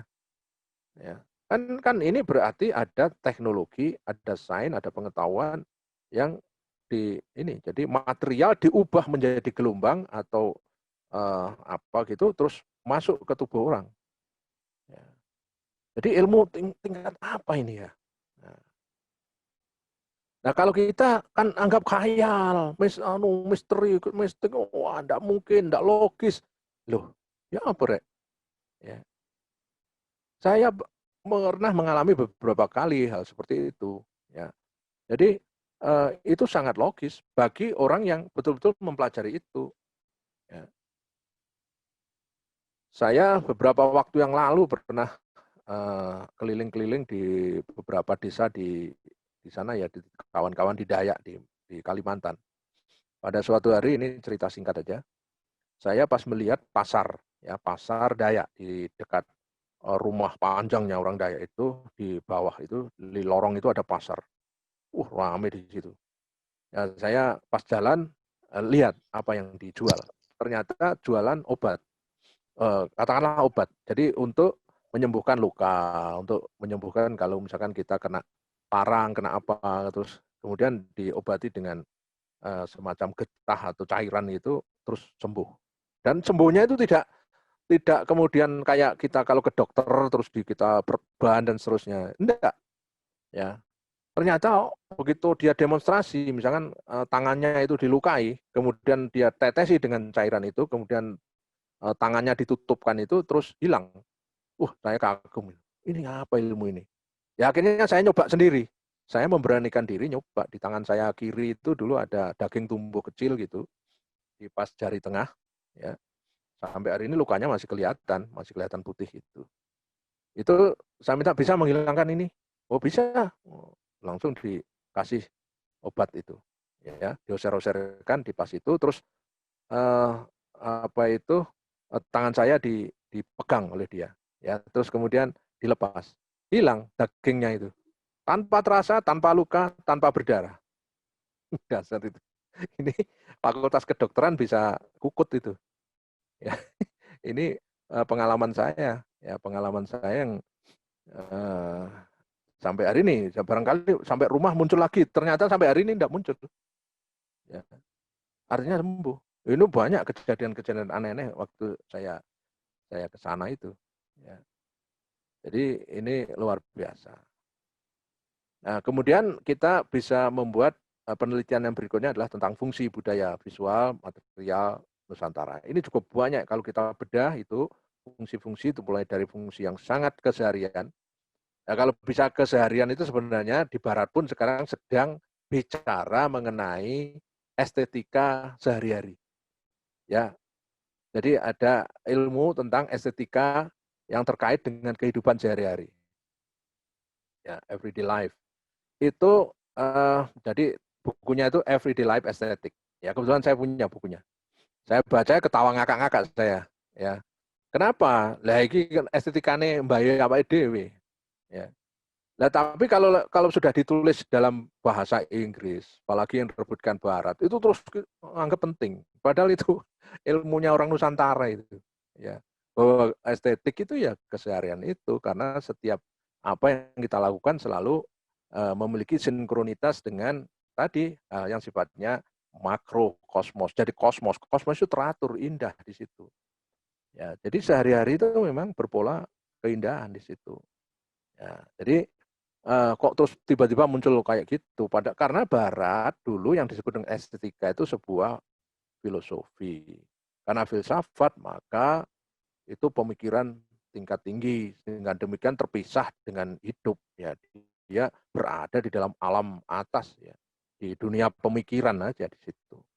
Nah, karena itu sekarang justru itu tidak dipakai. Ya, ada gejala melihat ya kehidupan sehari-hari itu ternyata ada keindahan-keindahan yang seringkali itu yang dipraktekkan di dalam hidup. Ya, ini yang dibicarakan itu remeh-temeh itu tentang nata rumah, taman, ya, yang ya itu kan kehidupan kita sudah otomatis ya. Tetapi sekarang itu dijadikan satu teori, satu wacana. Ya. Nah, yang berikutnya media budaya visual atau material Nusantara. Kalau kita bicara media, waduh banyak sekali. Hati-hati dengan istilah media ya. Jadi media itu selain mengandung pengertian materi, tetapi juga message, pesan, isi. Jadi dalam media itu selain ada bentuknya, tetapi juga ada pesan. Misalkan saya kasih contoh TV. Televisi itu ketika mati, itu belum media, tetapi baru disebut alat. Itu benda. Tapi begitu ada siarannya, ada Anda putar, ada nyalakan televisi itu, kemudian muncul berita, ya, maka itu baru menjadi media. Ya, jadi media itu pengertiannya kesatuan, ada alat, juga ada konten di situ. Ya, kanvas itu disebut media kalau ada lukisannya, berelasi dengan karya di atas kanvas itu ada lukisan di situ. Ya, tapi begitu tidak ada apa-apa, kanvas kosong itu baru disebut dengan kanvas saja, kain. Ya, jadi media itu ya lukisan itu sendiri. Jadi di dalam lukisan itu mengandung kanvas plus pesan dalam lukisan itu. Itu pengertiannya. Nah, selama ini kan seringkali salah pengertian seperti itu. Oke, yang berikutnya.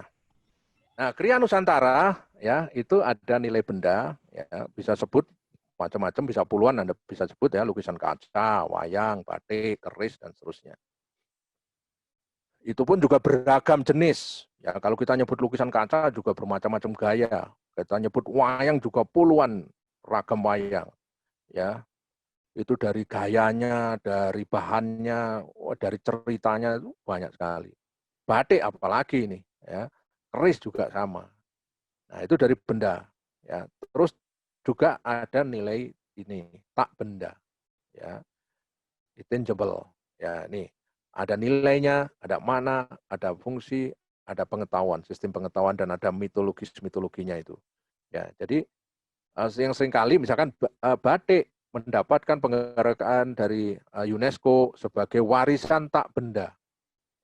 Ya, jadi selain batik sebagai fisik, sebenarnya di dalam batik itu punya nilai makna yang luar biasa, termasuk keris itu. Wayang kulit juga mendapatkan penghargaan tak benda. Ya, jadi kalau hanya wayangnya saja itu sangat rendah, ya. Tetapi begitu dikaitkan dengan nilai-nilai yang tak benda itu,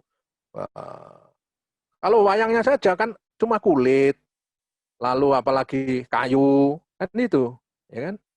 Kalau hanya wayang, tapi wayang kemudian kita lihat tak bendanya, nah itu baru harganya di sini. Rohnya ada di sini, rohnya. Ini adalah badannya, fisiknya. Ini adalah dunia rohaninya di sini. Nah, jadi apa artinya badan kalau tidak ada roh? Sama dengan kita.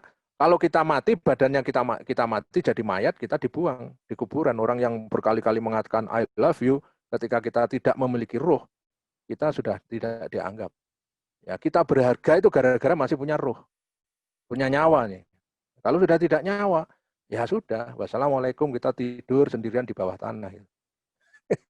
Jadi tak benda itu jangan main-main karena martabat manusia itu terletak pada akhlaknya, bukan pada tampilan fisiknya, pada akhlaknya. Karena berakhlak Anda bermartabat di situ.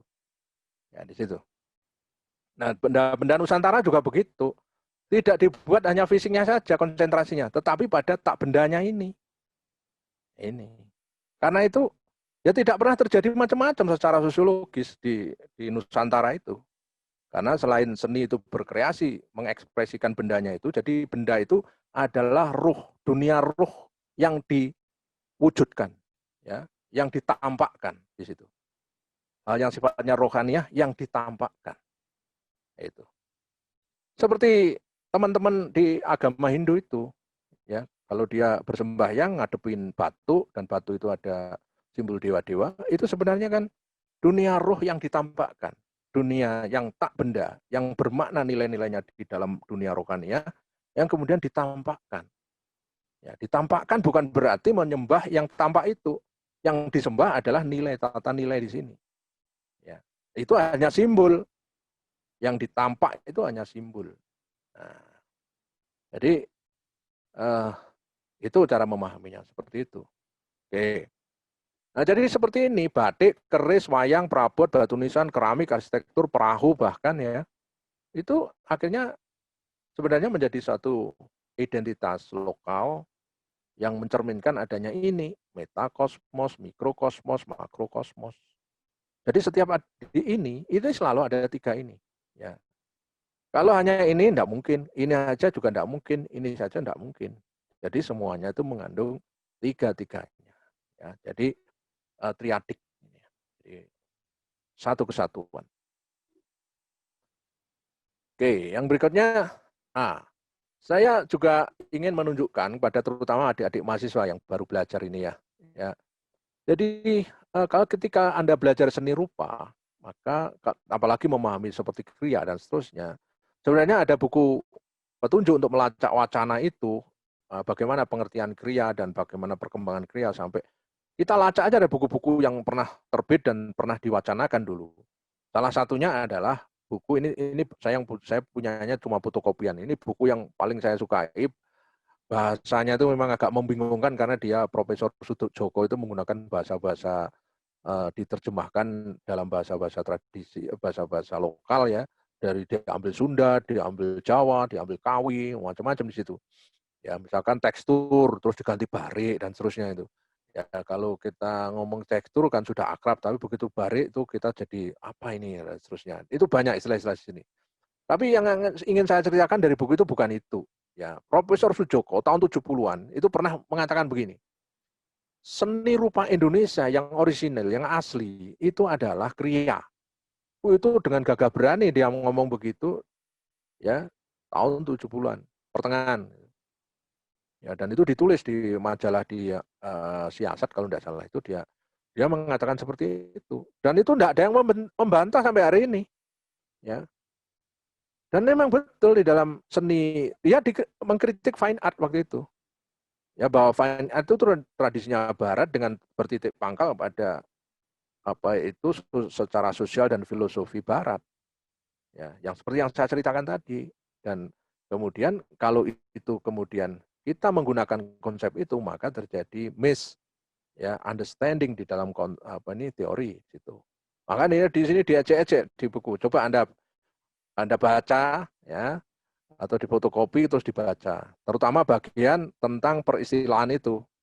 Ya, mulai dari fine art sampai kemudian kriya dan seterusnya dijelaskan cukup detail oleh Prof. Sudjoko.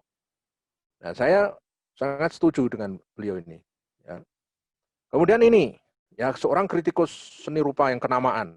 Ya, kalau anak seni rupa enggak ngerti orang satu ini agak keterlaluan ya, bukan agak, sangat keterlaluan yaitu Saninto Yuliman. Makanya adik-adik mahasiswa yang baru belajar angkatan 20 itu harus belajar ini. Ya, jadi Saninto Yuliman pernah membuat tulisan judulnya itu nih, Dua Seni Rupa. Dua Seni Rupa. Bayangan kita dia menggunakan pengertian dua seni rupa fine art dan applied art dalam konteks sejarah Barat, ya seni rupa Barat. Ternyata di sini dua seni rupa itu ya, Sanento Yuluman memaknai secara sosiologis khas Indonesia. Ya, Anda baca di bukunya ini bukunya Dua Seni Rupa itu salah satu judul artikelnya yang dipakai judul bukunya ini, kumpulan ya, pilihan tulisan Sanento Yuliman. Jadi dia membahas tentang lukisan kaca, tentang alat-alat pertanian, tentang apa dan yang disebut dengan karya-karya yang secara kualitatif dan secara sosiologis akrab dengan kebudayaan, akrab dengan kehidupan sehari-hari. Nah, tadi kehidupan sehari-hari yang membuat cita rasa keseharian sehingga hidup di dalam alam Indonesia itu selalu dipertimbangkan apa itu secara harmoni di situ. Ya, itu kan seperti yang sekarang diomongkan itu di dalam estetika keseharian itu, ya kan? Misalkan orang Jawa mau manen pari ya, padi dipanen itu kan mesti membuat apa itu gudang apa berkatan atau kendurian itu dibawa ke sawah ya dalam rangka untuk mengucapkan syukur ya kepada seorang dewi yang menunggu sawah, yang menyuburkan sawah, namanya Dewi Sri. Sebenarnya hakikatnya dia itu ingin bersyukur pada Tuhan. Tapi konsep Tuhan, ya konsep yang dibawa oleh agama-agama besar itu belum nyampe. Maka dia sudah punya konsep metakosmosnya itu. Yaitu konsep metakosmos Dewi Sri itu adalah simbol bahwa tidak ada yang bisa menyuburkan padi kecuali metakosmos. Maka dia mengucapkan syukur. Ya. Jadi saya ini waktu kecil saya pekerjaannya begitu. Kalau ada orang yang sudah di atas kepalanya itu ada berkata, saya lari ngikuti dari belakang sampai di tengah sawah, terus di istilahnya itu di berkatan itu didoakan, ya minta doa di situ. Terus ada yang salah satu yang memimpin doa, terus kemudian kita makan bersama di sawah itu. Luar biasa itu. Ya. Saya rasa sampai hari ini kok jarang ya, saya sudah mulai jarang melihat seperti itu. Makanya terus padi dimakan wereng, dimakan tikus ya gara-gara enggak pernah ada kayak gitu. Ya kalau dulu itu ada kayak gitu, maka jarang sekali ada apa itu sawah itu tidak panen itu. Dulu selalu panen berlimpah-limpah. Ya, karena antara mikro, makro dan meta itu nyambung terus di dalam dunia sawah itu. Nah, terus ada buku lain ya, Kriya yang ditulis oleh Pak Suhaji Bastomi. Ya, sekalipun tulisan bukunya ini tipis, tapi paling tidak kita bisa melacak bahwa dulu pernah ada orang yang memikirkan tentang Kriya. Lalu ada Pak Sugeng Tukio dari si Surakarta. Ya, Kriya Kriya tinjuan Indonesia. Ya. Tinjuan Kriya Indonesia. Wah, bingung bacanya soalnya notone huruf. Nah, kemudian yang menarik justru ketika Pak Wiyoso, ya Wiyoso Yudo Sputro, Profesor Wiyoso, itu menggunakan istilah seni kerajinan Indonesia. Yang lain-lain kriya, ya Pak Sugeng Tukio kriya, Pak Suhaji Bastomi kriya. Begitu Pak Wiyoso itu kok seni kerajinan. Saya lacak, ya buku ini tahun berapa diterbitkan. Apalagi ini proyeknya Kementerian Dikbud. Nah, saya baru paham kenapa disebut seni kriya karena nomenklatur lagi-lagi. Ya, nomenklatur laki-laki yang menyebabkan buku yang sebenarnya itu adalah sejarah kriya, terus kemudian dijuduli seni kerajinan. Ya. Akibatnya, ya ini sebenarnya dalam konteks apa itu keilmuan ya sebenarnya tidak nyambung, tapi istilah ini rasa-rasanya Prof. Wiyoso itu ya, terbingkai oleh penamaan nomenklatur. Kalau nomenklatur itu sangat politik, ya, karena membuat nomenklatur seringkali tidak ada diskusi keilmuan. Ya. Seringkali tiba-tiba muncul. Ya, dan tidak ada alasan, apa alasannya, kenapa disebut seperti ini. Gitu. Ya, jadi ini harus tahu latar belakangnya. Ini buku ini diterbitkan tahun 80-an awal itu ya, 80-an awal. Ya. Jadi cukup lama bukunya Prof. Wiyoso. Ini pun juga fotokopi saya, ya tidak punya aslinya. Ya. Oke, kemudian buku-buku yang lain yang bisa untuk melacak sejarah kriya ya, ke belakang, yang selalu saya tunjukkan ke mahasiswa, selama kamu menjadi mahasiswa seni, ya sempatkanlah membaca buku ini, ya. Art in Indonesia, ya Continuities and Change. Ini bukunya Claire Holt yang memang kriya tidak dibahas secara spesifik, tetapi di dalam berbagai bab itu dianalisis ya, termasuk misalkan dengan wayang golek, wayang kulit, batik dan seterusnya dibahas sekalipun tidak meluas, tidak mendalam ya. Ya, itu artinya ini kan buku lama ya, terbit terakhirnya itu tahun 60-an 7 ya, 64 67 begitu antara tahun itu ya. Artinya buku lama dan itu dibahas mulai dari primitif sampai tahun 60-an ya. Nah, dengan demikian sebenarnya ini data-data lama yang bisa kita pahami sebagai sebuah seni di Indonesia. Dia menggunakan kata-kata art in Indonesia, seni di Indonesia. Ya. Jadi bukan Indonesian art. Ya. Nah, kenapa? Inilah yang disebut dengan cara pandang westernized, jadi barat. Ya, seni di Indonesia. Kalau kita kan Indonesian art, seninya orang Indonesia gitu. Nah, kalau mereka segala sesuatu yang terjadi di luar itu pakai di ya. Jadi seni di Indonesia. Ya, kata-kata di itu ya bisa jadi seninya itu bukan dari dia, tetapi terjadi di Indonesia. Ya, seninya bisa jadi dari Eropa, dari India, dari Cina, dari mana-mana. Ya, terjadi di Indonesia. Tapi kalau kita menggunakan terminologi Indonesian art, itu sudah kita yakin bahwa itu adalah kreativitas kita. Sekalipun dipengaruhi oleh India, dipengaruhi oleh Cina, dipengaruhi oleh Arab, dipengaruhi macam-macam. Tapi kita dengan yakin Indonesian art. Jadi hati-hati menggunakan judul. Sebab kalau kita menggunakan art in Indonesian, sangat berbeda dengan kalau kita menggunakan judul Indonesian art. Ya, itu sangat ideologis, cara memandangnya berbanding terbalik itu. Ya. Kemudian ini buku yang juga selalu saya anjurkan terutama untuk mahasiswa pasca itu harus baca buku ini, Nusa Jawa, Silang Budaya. Karangannya Dennis Lombard. Ya, jadi Dennis Lombard itu menelusuri sejarah Nusantara itu mulai dari era sekarang ini ya mendapat kontak barat sampai kepada era primitif. Jadi jilid pertama itu batas-batas pembaratan. Jadi artinya kontak dengan barat. Ya, terus kemudian jilid kedua itu itu pengaruh dari Asia, ya dari India, dari Cina, dari masuk ke Nusantara. Ya, jilid ketiga makin kuno lagi ke belakang lagi, yaitu era prasejarah. Ya. Jadi kalau Anda membaca buku Silang Jawa 3 jilid dari Dennis Lombard itu sebenarnya sedikit banyak Anda akan tahu anatomi perkembangan seni Indonesia ya dari waktu ke waktu secara diakronik maupun sinkronik di situ.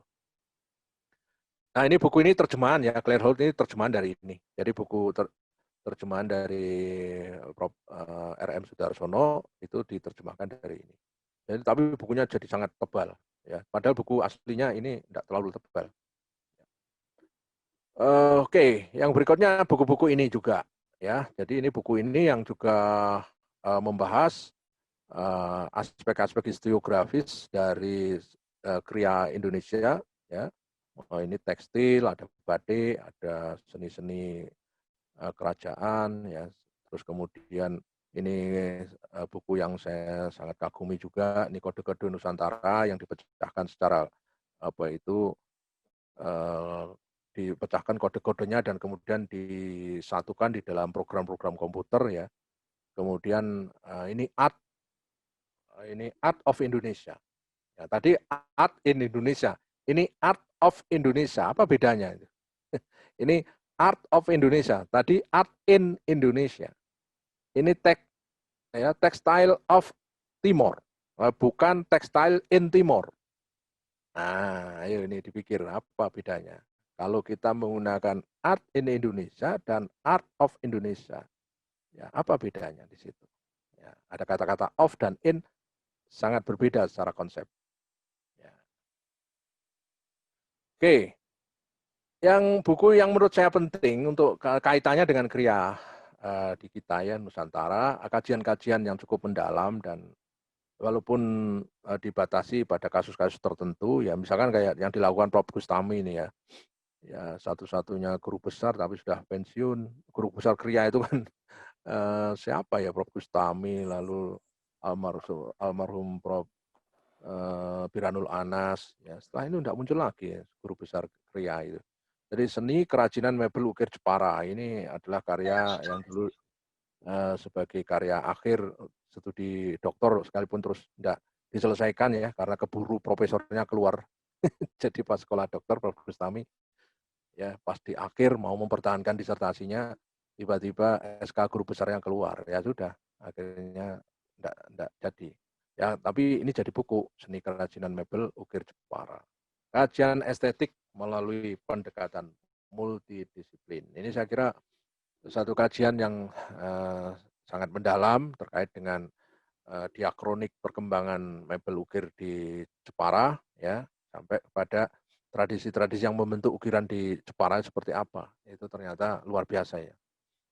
Kemudian ini dari aspek konsep-konsep penciptaan, latar belakang penciptaan, ya dilacak dari religi, simbol-simbol, dan seterusnya, ya sudah dijelaskan cukup komprehensif oleh Prof. Bustami ya, butir-butir mutiara estetika timur.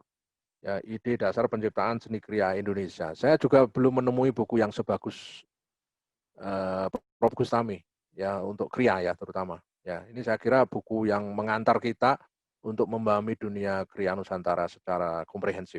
Ya. Kemudian jejak tradisi bahasa rupa Indonesia lama. Ini bukunya Prof. Wiyoso, ya Wiyoso Yudo Sputro. Ya, ini juga melengkapi bukunya Prof. Bustami. Ya. Terus ini bukunya Wagner, ya Art of Indonesia. Ya, Art of Indonesia. Ini juga menceritakan mulai dari primitive art sampai tahun 70-an ya, Art Wagner ini. Nah, kajian-kajian lain di dalam kriya yang dilakukan teman-teman hari ini ya, belakangan ini itu menarik-menarik. Jadi makin banyak riset yang kemudian dibukukan, itu sebenarnya kita sedang membentuk jejak-jejak mikrohistoris, ya mikrohistoris. Misalkan Mas Timbul ya, membuat penelitian tentang Kasongan, ya itu mikrohistoris Kasongan karena memang perspektifnya dikembangkan dari sejarah, aspek sejarah sampai kepada aspek industrinya.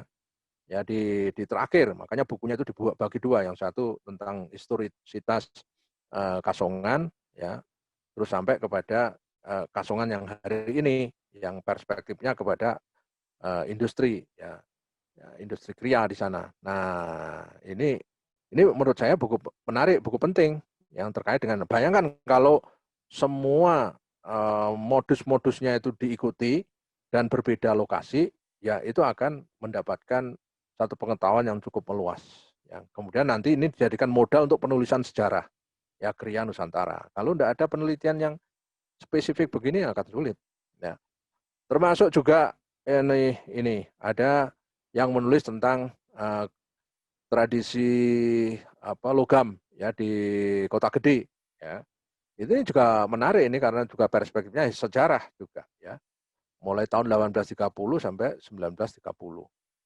Kemudian meneliti kursi ya, kursi kekuasaan Jawa.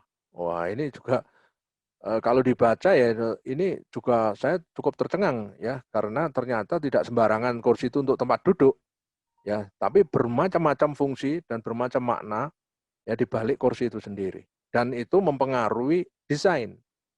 Jadi apa itu myth follow apa ini? Ya mengikuti fungsi, bentuk mengikuti form follow myth. Form follow function. Ya, kalau form follow function itu sekarang ya orang-orang modern. Tapi ini seperti ini form follow myth. Jadi bentuk mengikuti mitos, ya mengikuti simbol, form follow simbol, ya seperti ini. Ya ini ditulis oleh Mas Edi Supriyatna Marzar.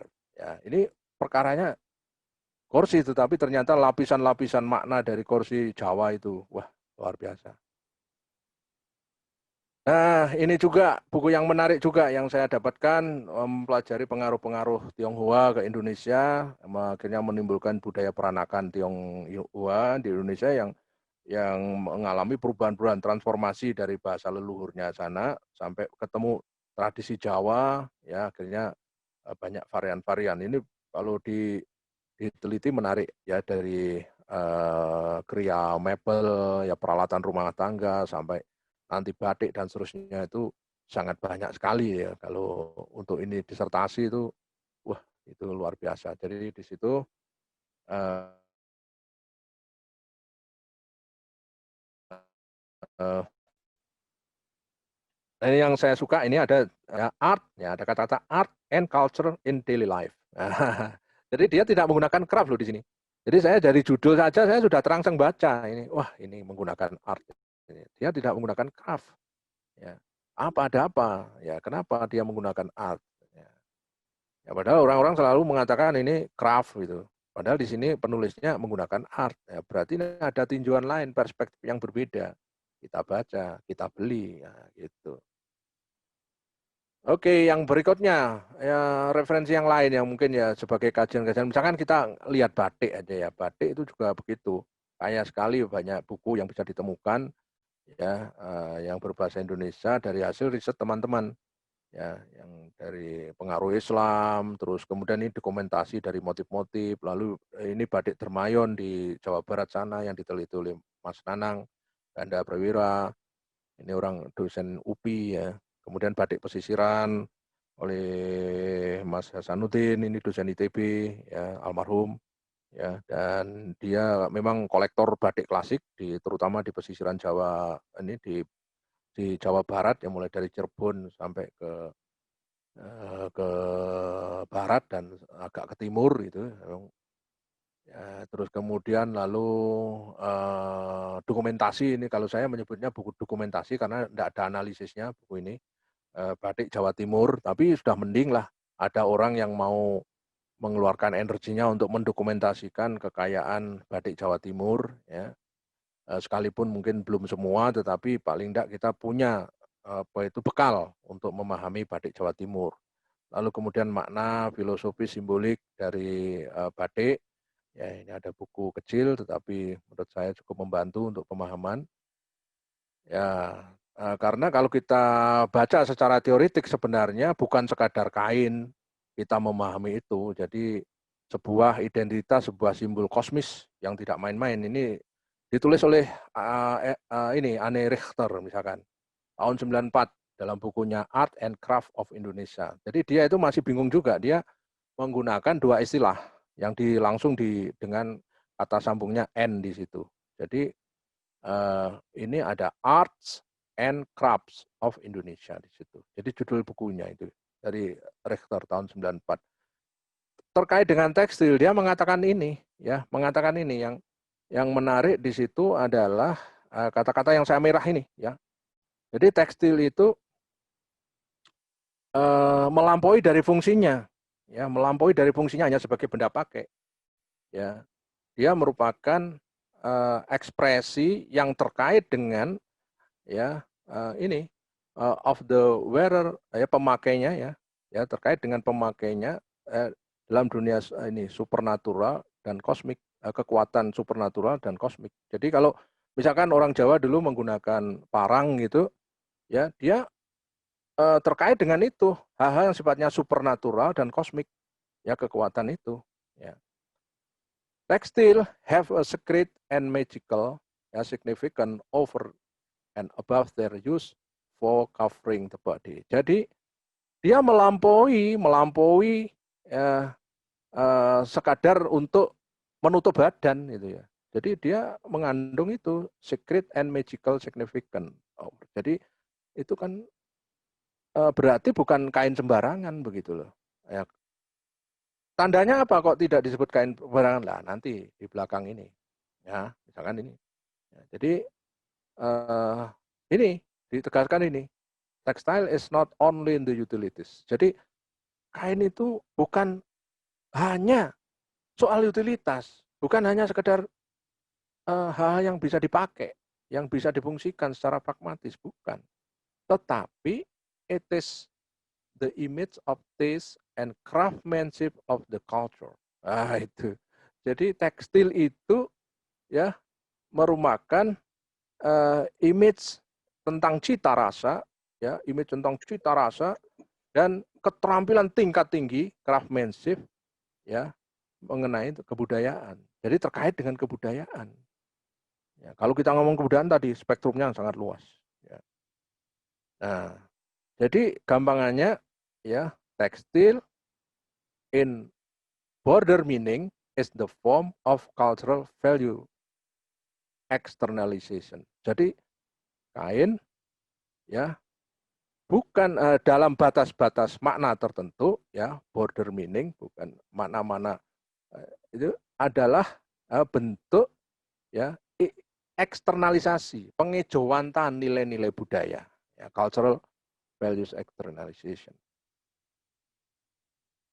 Nah, jadi kan begitu mendalam ya, secara filosofis seperti itu. Ini yang dikatakan oleh peneliti asing itu. Ya. Ini saya langsung saya ambil dari PowerPoint saya waktu saya presentasi di Filipina waktu itu. Ya, jadi saya belum sampai saya terjemahkan ke Indonesia. Ya. Jadi itu ya kira-kira itu untuk sebagai gambaran bahwa di dalam kain Nusantara tidak hanya tekstil, ada songket, ada macam-macam. Itu kurang lebih maknanya sama. Tekstil as the cultural artifact. Ya, ya jadi di sini adalah ya to maintain its ideological identity. Ya ini. Jadi arahnya ke sana. Nah kalau kita lihat ini kan tidak sembarangan, keterampilan yang tidak main-main di sini. Ya, jadi dari segi teknik, dari segi simbol, dari segi cara memakai, siapa yang memakai, itu ada ketentuan semua. Ya. Memang tradisi seperti itu, membentuk konfigurasi budaya yang ada kosmis-kosmisnya seperti itu. Ada apa itu magical significance-nya, ya istilahnya apa penulis buku itu. Ya. Jadi tidak sembarangan di situ. Nah kalau orang sekarang terus menganggapnya semaunya, ya itu konteksnya hari ini, ya bukan tradisi lagi. Konteksnya orang-orang sekarang yang menganggap itu hanya sekedar pakaian, sekedar kain. Kalau hanya sekedar kain, seperti Anda menganggap tubuh tanpa roh di situ. Menganggap tubuh tanpa roh, menganggap jasad tanpa identitas roh. Artinya tidak ada nilainya sebenarnya. Hanya kain, hanya sekedar penutup badan. Padahal itu melampaui penutup badan tadi dikatakan. Ya. Oke, termasuk ini juga. Ya. Ini saya kira satu capaian tingkat tinggi dari kebudayaan Nusantara. Loh ini kok disebut craft itu gimana? Ya dalam konteks barat. Bagi saya, this is Nusantara Fine Arts. Jadi ini adalah fine art-nya Nusantara. Kalau kita mencoba menggunakan fine art dalam konteks barat. Tapi saya tidak suka menggunakan itu. Jadi ini ya memang seni tinggi. Ya, seni tinggi, seni adiluhung, kalau kita menyebutnya adiluhung. Ya. Jadi ini yang harus diakui, ini fakta sejarah, bukan kita terus bermain romantis, bukan. Ya, di dalam kebudayaan itu pasti kita tidak bisa menghindari struktur. Ya, sekalipun ada yang menolak struktur, tapi nyatanya hidup itu ada struktur, di keluarga aja ada struktur, ada bapak, ada ibu, ada anak. Artinya ada struktur. Coba kamu melanggar struktur, pasti ditampar oleh orang tuamu. Ya, jadi kita tidak bisa melampaui struktur yang sudah berabad-abad dilaksanakan itu. Jadi struktur itu kodrat. Ya, kalau hidup tanpa struktur, maka berantakan. Ya. Jadi kalau ada pandangan-pandangan anti struktur dalam dunia seni kontemporer, tidak bisa. Ya, struktur itu dasar, ya dasar dari kebudayaan. Nah, ini sudah pernah saya singgung ya bahwa terwujudnya semua artefak tadi tidak lepas dari sumber daya alam dan lingkungan. Tidak lepas dari pranata budaya, tidak lepas dari latar belakang kosmologi budaya, tadi sudah saya singgung juga. Tidak lepas dari sumber kekuatan budaya dan daya-daya kosmos. Dan tidak lepas dari religi dan kepercayaan. Dan jalinan fungsi pragmatis kebutuhan hidup manusia. Ya, ini jadi fungsi pragmatis diletakkan di bawah. Ya. Jadi ini wujud-wujud artefak kebudayaan Nusantara itu atau dalam hal ini kriya sedemikian kompleks. Jadi tidak sederhana. Ya. Nah, saya memetakan historiografi perspektif dalam konteks tekstil itu sebenarnya sedemikian filosofis ya. Cuma karena keahlian saya itu bukan di bidang kriya, ya lebih ke seni rupa kontemporer ya. Tapi saya mempelajari seni-seni semacam ini, seni tradisi, seni kriya, karena paham saya tidak bisa memahami seni kontemporer, terutama Indonesia, tanpa kita mengetahui banyak tentang yang sifatnya kenusantaraan. Dalam hal ini tradisi Nusantara yang mendasari itu semua. Ya, misalkan kita ngomong tadi ya hal yang sifatnya diekspresikan hari ini, kalau dilacak ke belakang ternyata ada sumbernya. Ya, seperti yang dilakukan Entang Wiharso tadi. Ya. Kalau kita tidak ngerti, dianggap wah inovatif ini baru apa nih? Ya, itu sebenarnya ada sumber-sumbernya.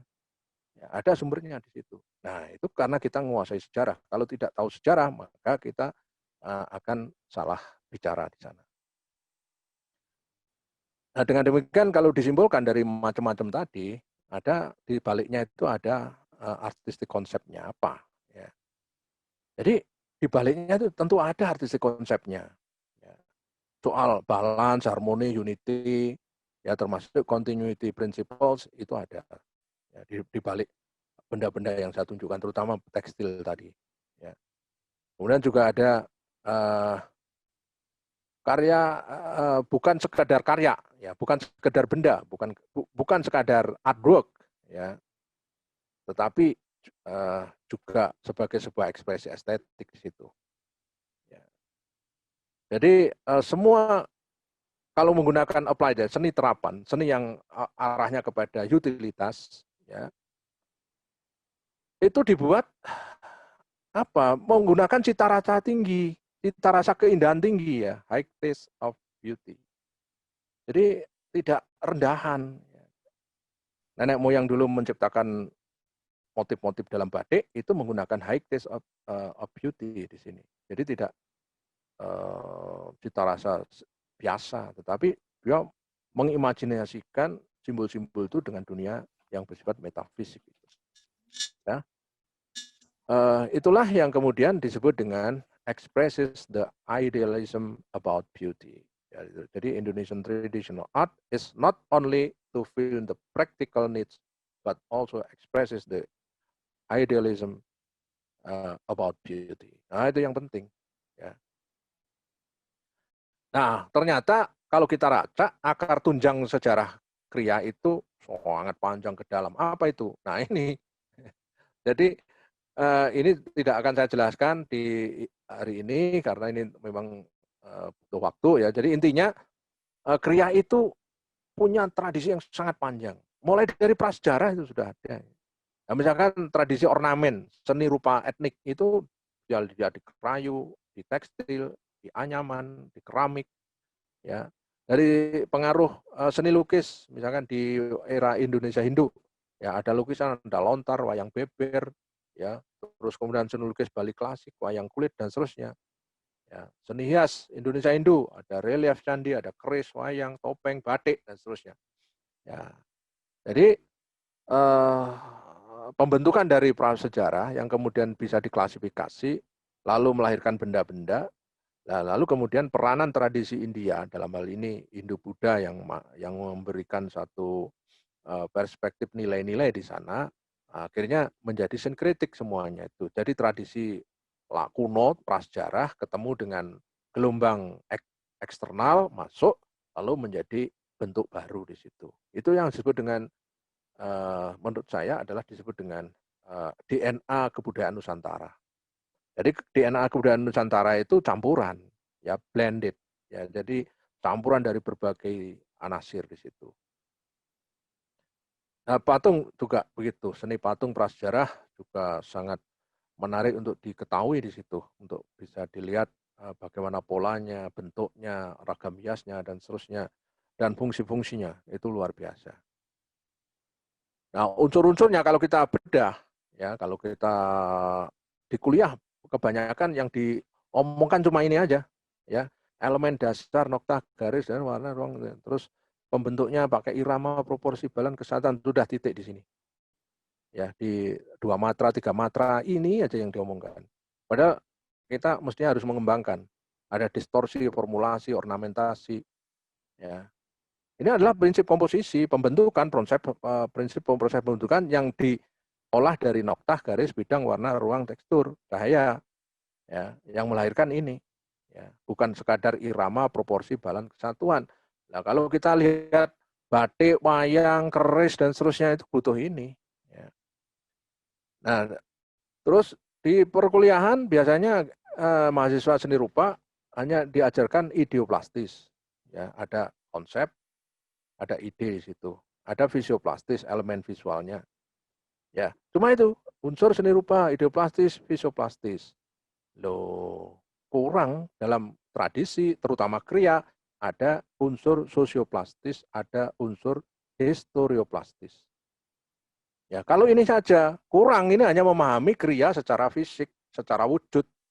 Ketika masuk kepada nir benda, nir wujud, maka kita harus belajar ini unsur sosioplastisnya dan unsur historioplastisnya. Nah, ini. Jadi inilah yang kemudian kita bisa memahami kriya dengan sangat komprehensif. Nah, kalau ini coba, kalau kita lihat ini, gimana? Anda lihat ini, nanti anak-anak seni rupa pasti datang ke sini, ke Kartagosa. Ya, lihat ini.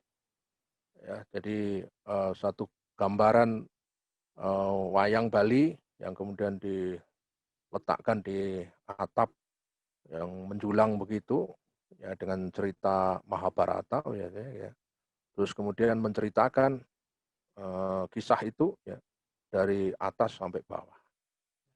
Termasuk dunia topeng ini, yang bukan sekedar hanya mewujudkan ekspresi, tapi di balik topeng itu adalah simbol-simbol watak manusia, seperti wayang. Ya, simbol watak, karakter. Nah, berarti orang dulu itu sangat paham psikologi. Ya, jadi dunia psikologi belum maju secanggih sekarang, orang-orang tradisi loh wis iso membaca watak itu. Ya, disimbolkan menggunakan ini kriya topeng seperti ini. Ya, itu kan canggih banget itu ya, canggih luar biasa. Nah, termasuk ini ada wayang beber, ya, yang luar biasa. Ini wayang beber Pacitan, terus ini adalah lukisan Kamasan, ya, sampai hari ini masih hidup. Ya. Nah, saya kira itu ya penjelasan yang sangat panjang, yang mudah-mudahan Anda tertarik untuk mendalami, sehingga saya sekali lagi menjelaskan bahwa setiap tema yang saya bawakan sebenarnya untuk manas-manasi ya, untuk ditindaklanjuti, untuk direnungkan ulang, dan syukur menjadi bagian dari kegelisahan Anda dan terus menjadi bahan-bahan riset. Ya, karena ini ngomong kriya tidak mungkin hanya 1-2 jam. Ya, kriya itu ilmu yang sangat akarnya masuk ke dalam, sehingga lapisan-lapisan yang harus dikupas itu sebenarnya sangat banyak sekali. Jadi tidak sesederhana yang saya katakan tadi. Jadi itu hanya bagian dari saya ngompori Anda agar Anda jatuh cinta pada kriya ini sebagai sebuah bidang pengetahuan, bidang ilmu yang mestinya harus kita kembangkan di dalam studi kesenirupaan. Saya kira itu, terima kasih. Kalau ada pertanyaan saya respon. Assalamualaikum warahmatullahi wabarakatuh. Waalaikumsalam. Waalaikumsalam warahmatullahi wabarakatuh.